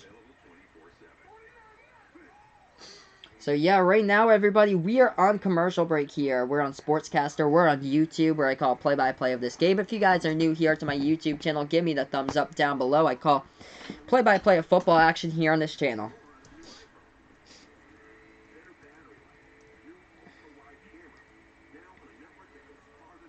So yeah, looking at the Yukon Huskies football team, they were ranked 3 times in the past 20 years. They were ranked in 2010 at number 25, 2008 at number 24, and 2007 at number 16. So, surprisingly, yeah, Yukon's been ranked.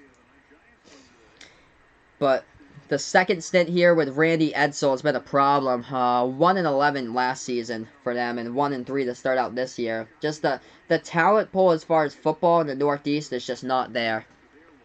There's not much, what I was saying earlier on, there's not much for football talent up towards my area, because I'm from Massachusetts. There isn't really that much in, Mass, Rhode Island, Connecticut. Even when it gets worse when you get up towards, New Hampshire and Vermont. The talent just decreases for football.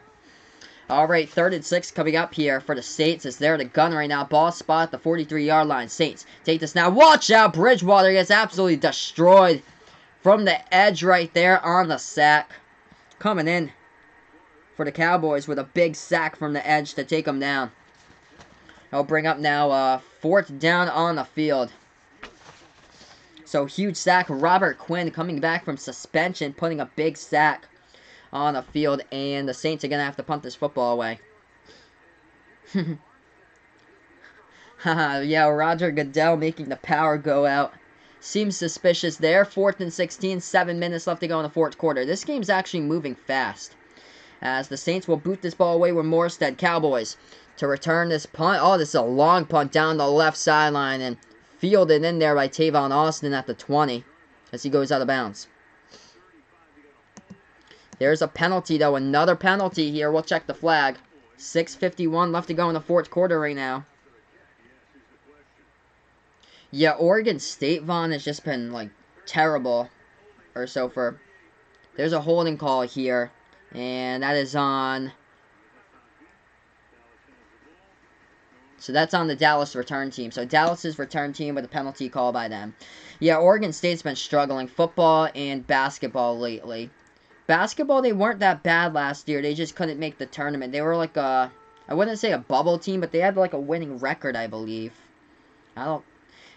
I don't think Oregon State's been ranked in the top 25 since 1989, I think. That was the last time I think they made the top 25 poll. Hey, what is good, John Smith? Thanks so much, man, for joining me. Can I do the Cabbage Patch dance while sitting down? Probably not. I've never actually tried it, John. The Pro Bowl. Yeah, Pro Bowl in Orlando. Out in the rain. It used to be in sunny Aloha, Honolulu, Florida, but now they've moved it. Or so. I remember a couple of years ago, they used to do, random team names, the coaches, Hall of Fame coaches they used to have, Jerry Rice. They had for, a team, a Jerry Rice type of Pro Bowl team they had a few years ago. They stopped that, though, a couple of years ago, and now it's back to the AFC versus the NFC. I like that so much better, the AFC versus the NFC, than what they do for, the NBA with, Team LeBron versus team Giannis. It's so much better to do like conference by conference instead of like having like the players pick their team. But Oregon State's been struggling like the past decade or so. They were a top 25 team when they had Sean Mannion as quarterback for the Beavers like a decade ago. They were actually like a top 25 team. I remember they had like nationally televised games on like Saturday Night Football on ABC. In their last one they played, I think it was against Boise State. It was like a great game. It was a shootout at Boise State. Boise State was like undefeated back in like 2007, 2008, 2009. They were like unstoppable back then, and that was actually like one of the Saturday Night Football games on national TV on ABC. Yeah, Super Bowl played in Tampa. Let's see here what we got for future fields. Super Bowl stadiums by year. I'm gonna check here. So, they can only give me 2018. Where's the Super Bowl in the next 5 years? Let's see here.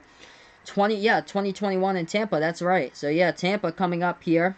So that is an outside stadium. So usually they play in the dome. That's going to be weird because they're playing it outside. It's been historically played in the dome as long as I can remember. They have played like a couple random years out in the rain, I think. One of them, I think it was like the Bears were in the Super Bowl that season with Rex Grossman, and like that'd be like mid-2000s, 2006 I think they played in the Super Bowl.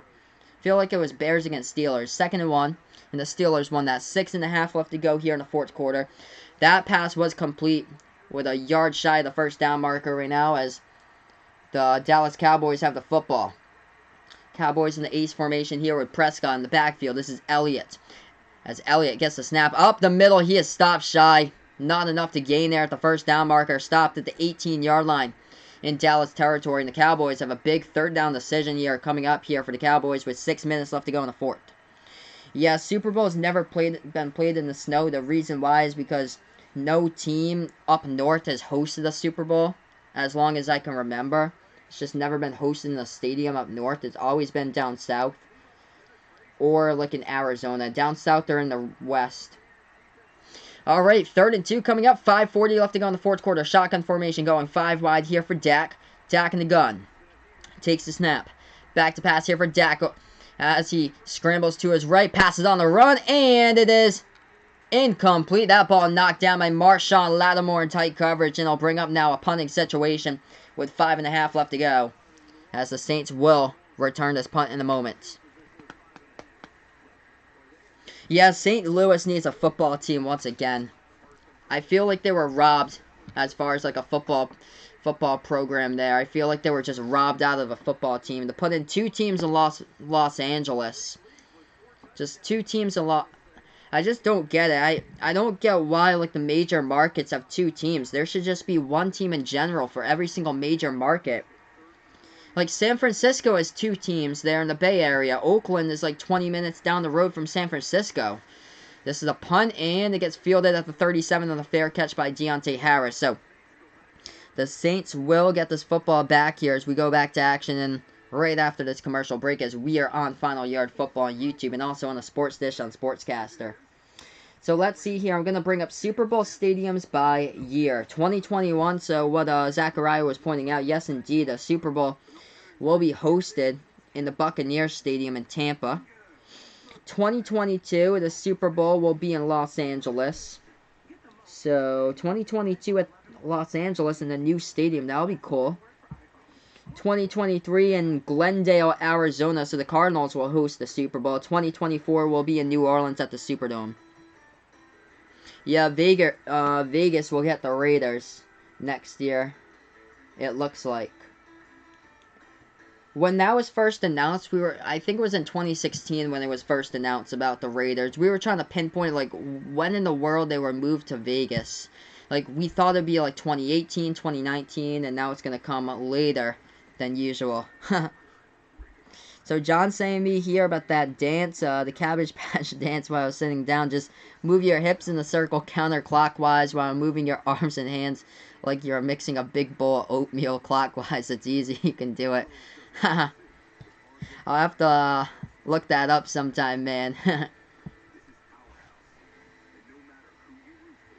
So let's see here in this game right now. Dak airing out the ball, 19 for 26, 168 in the air. As he was on MVP form like the first 2 games of the season, but declining in this game right now. As the Saints defense has been great so far. And this New Orleans Saints defense has been able to stop the running game and the passing game so far. Zeke has been held on 18 carries to only 35 yards. He did get the only TD in this game for Dallas. Dallas with 213 total yards. The Saints with 251 total yards. This has been a defensive slugfest right now on the field. Yes, the St. Louis Rams back in 2015, and then they were robbed of that because they moved to Los Angeles. So yeah, that was that. I don't know what it's called now, but I remember when I was growing up as a kid, it used to be called, I think, like the Edward Jones Dome. Like in the 2000s. What's it? St. Louis Rams Stadium, if I type that in. I want to see if it changed names.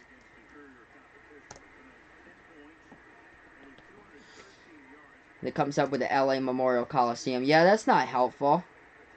Should be the... Oh, the Dome at America's Center. Okay, the Edwards Jones Dome. Yeah, that's what it was called. It was definitely called that. Yep. Alright, ball spotted here at the 37-yard line for the Saints as they take the snap. They roll out to the right. They pass it, and it's complete. Down the right sideline, gain of 7 on the catch to Ted Ginn Jr. Okay, let's see here. What's my top 5 teams after this week? The Patriots are number 1 still. The Chiefs are number 2. Let's see here. Who we got for undefeated teams? I'm going to bring this up right now because the Packers have dropped. They lost on Thursday nights. The Ravens lost too. They're not in the top 5. So many teams just... Oof. I wouldn't say the 49ers, even though they're 3-0. This run, up the middle, Kamara, 2-yard gain on the play. So, Patriots 1, Chiefs 2. If the Saints come out winning this one, they are up there. They are in my top 5. I'd watch out for the Bears too. Bears were good today. Bears defensively have been able to prove that they've been able to play defensively. Ravens taking a shot down low here. I still have the Cowboys here. These two teams are like borderline, like 5 or 6 right now here. Dallas was in the top 5. Dallas with a 3rd and 1, or Saints with a 3rd and 1 coming up. Bridgewater tosses it over to Kamara. Kamara gets past the midfield marker. First down by AK-41 in the play as he's down at the 44. So a first down here with 4 minutes left to go in the 4th quarter as the Saints try to run out this clock. Whoever wins this game will be my number 3, it looks like. So my number 3 will be whoever wins this game. There's like nobody that's undefeated right now. The Rams lost today against the Buccaneers, so they don't deserve to be my top 5. If you lose to Tampa, you don't. So Patriots, Chiefs. Whoever wins this game gets number 3. Whoever loses this game gets number 4. And then I'll say the Packers. And then number 6 is the Bears. This run up the middle here is Latavius Murray to the 37-yard line on the big burst of speed right there up the middle. So just missing my top 5 will be the Chicago Bears with that 3-1 record. The Packers will make it at number 5 on my list just because they beat the Bears.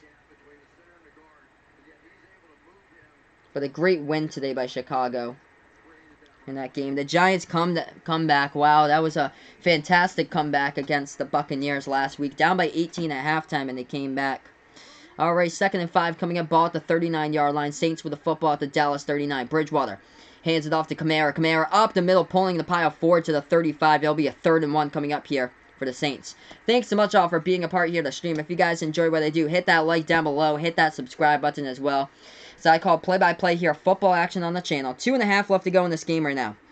Big 3rd and 1 coming up for the Saints. As we'll have 1 play left before the 2-minute warning. 3rd and 1 coming up for New Orleans. Ball spotted at the Dallas 35-yard line. Why did the Rams relocate to LA? Not actually sure about that, but that was interesting how just the St. Louis, unfortunately, was stripped of the team. That run up the middle. First down on the carry for the gain of 3 by Alvin Kamara, pushing the pile to the 2-minute warning. So, ball spot at the 33-yard line when we get to this game right now. We'll get back to action here in just a moment. The Sports Dish on Sportscaster and on YouTube on Final Yard Football. So currently, everybody, we are on commercial break right now. Let's see here. Slowest quarterback in the NFL. Tom is definitely up there. Tom is up there. I haven't seen Matthew Stafford play in a while, but he is up there. Matthew Stafford is up there. I honestly have no clue which one's slower. I'll say Stafford right now. It's probably the slowest QB in the NFL. When I'm going through all these teams right now.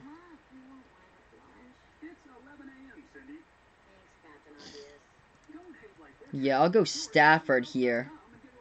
And then Brady. Andy Dalton is pretty slow, though. Actually, I'd say... That's close. He does run a couple times.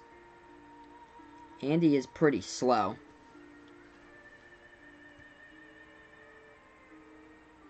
So right now we are at commercial break, everybody. Thanks so much all for joining me. So Saints hold the lead 12-10. We're at the 2-minute warning left to go in the fourth quarter here with the Saints with the ball at the Dallas 33 when we get back to this game. Yeah, I haven't seen Stafford play in a long time. Which New York NFL team should be relocated? I'd say probably the Jets. Probably the Jets, I'd say, because the Giants have won so much more than the Jets. The Giants with 2 Super Bowls in like the past 15 years against the Patriots is a pretty good accomplishment right there. If anybody can beat Bill Belichick, it's Tom Coughlin. So I'd say the Jets just... How bad the Jets have just been. Even like this season with getting Le'Veon Bell, they were supposed to be good. Buffalo is in a weird spot. That's such a weird stadium thinking about it. It's in Orchard Park, New York. It's not even in Buffalo.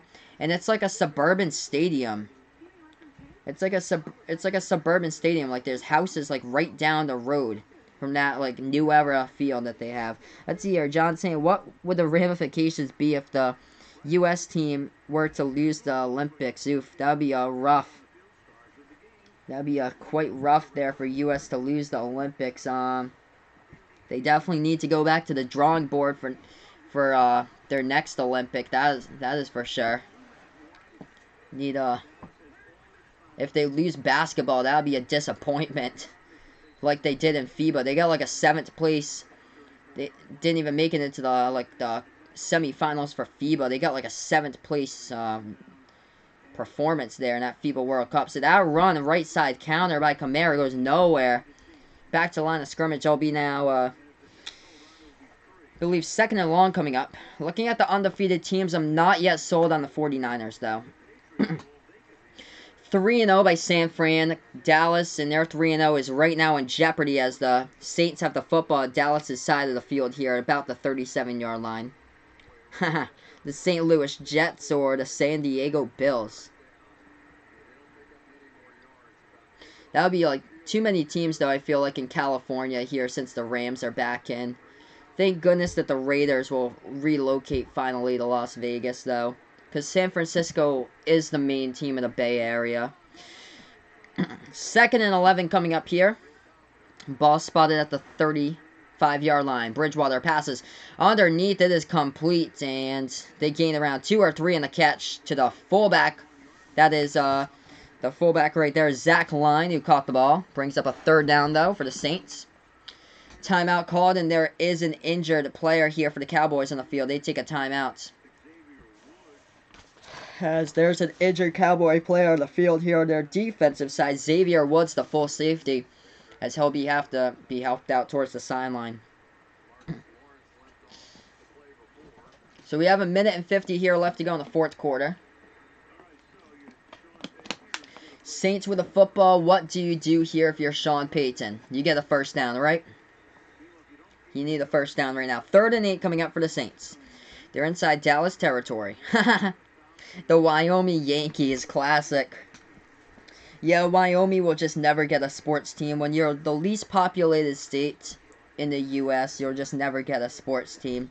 Out in the middle of nowhere. The Wyoming Cowboys. They're the only sports team for college football, for college football or basketball from Division I in the state of Wyoming.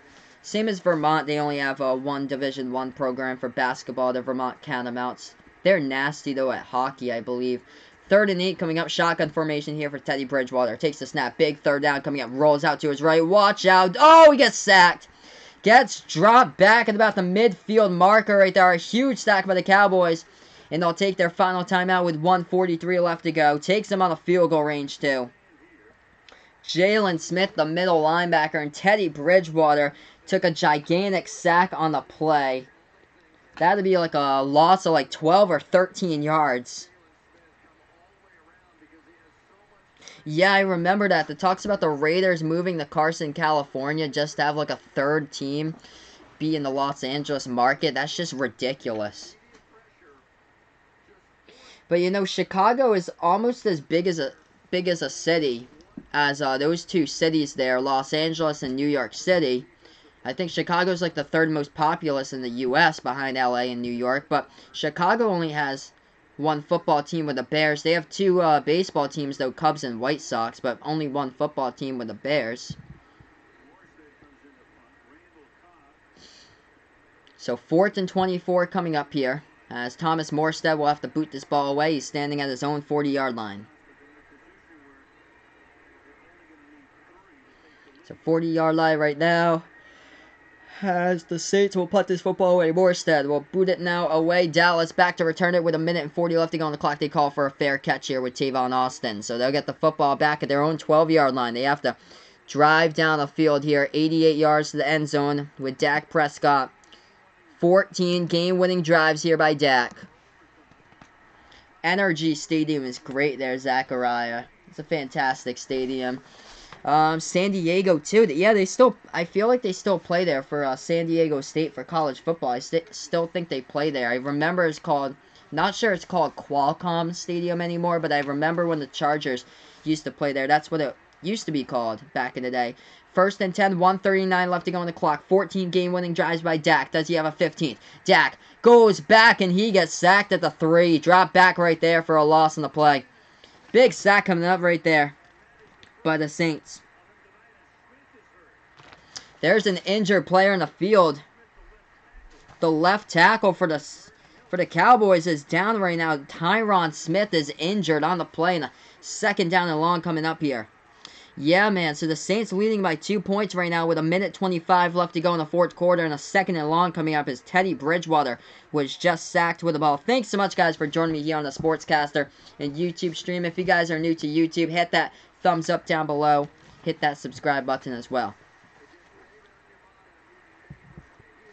That'd be quite interesting if Houston did have 2 MLB teams to compete with the Astros. Yep, yes indeed. Welcome back, Hitter96 here to the channel. So, Saints leading by 2 right now. 12-10 the scores. Their offensive tackle, that's a huge blow. Tyron Smith has just been walking off the field here. Had to get helped out by 2 medical staff players to get helped out to his feet. No weight on his feet as he had to get carried off the field there by the 2 medical staff. 2nd and 21. This is dangerous for Dak. Out of his own end zone. Ball at his own 3-yard line. Dak back to pass from his end zone. Underneath here to Zeke. Zeke tries to get past the 10. Yes, he does to the 12. Gain of about 10 on the catch, but it still brings up a 3rd down coming up here for the Saints. So, under a minute left to go, guys. 3rd and 12 coming up for the Cowboys right now.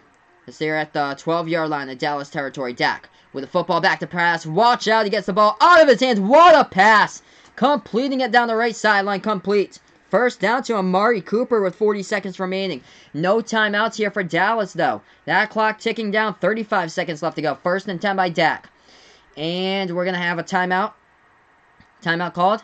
34 seconds left. Yeah, I think Sean Payton took it. Oh, play under review. So Sean Payton wants the refs to look at it. This play is under review on the catch by Amari Cooper down the right sideline. So stops the clock at 34 seconds. What odds do I give Dak to win this game? Not really a big, betting guy with odds or so. I'd say probably not good odds against the Saints defense though. I like the Saints to win this one. That looked like a drop pass, too. That's not going to help out towards the Cowboys' cause. So this play is being challenged right now. That catch on the field towards the right sideline by Amari Cooper. Looked like he bobbled it on the ground. It hit the turf, it appeared to be. So I think this is going to get reversed. Ooh. That angle, though, looked like a clean catch. Let's see this angle. Dak got it barely off before the pressure came to him. That was close. So this play is being challenged with 34 seconds. Here's the call. Okay, play on the call stands. It'll be a first down by the Cowboys right now. So Cowboys keeping this drive alive. 12-10 here. Keeping this drive alive. So the Saints, yes, Saints just got screwed over once again. 34 seconds remaining, everybody. Hit that like if you're new here to YouTube. Hit the subscribe button. Dak takes the snap here. Back to pass. And that pass floated up incomplete. Incomplete on the play, except the Saints are going to take this one into the end zone. They think it was a backwards pass. I think it was forward. We're waiting for the official call. The officials, what are you going to say here? What are you going to say, guys? 30 seconds remaining. The Saints are celebrating, thinking they have the touchdown. Dak Prescott thinks there was a forward pass. And there are 3 referees in the middle of the field, undecided on the call. That should be an incompletion. That was a forward pass. Yeah, that was definitely a forward pass by like 3 yards. It should be incomplete.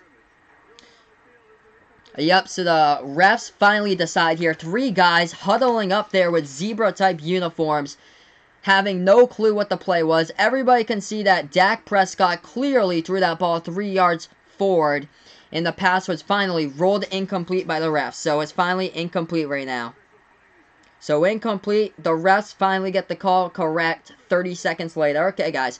30 seconds left to go in this game right now. Fourth quarter. 2nd and 10 coming up for the Cowboys. Ball spotted at their own 26-yard line. Dak from the gun. Dak takes the snap here. Back to pass for Dak. He passes left side deep downfield. Overshoots his wide receiver Cooper by a long margin. But there's a flag down on the field. And that is pass interference by the Saints. Wow.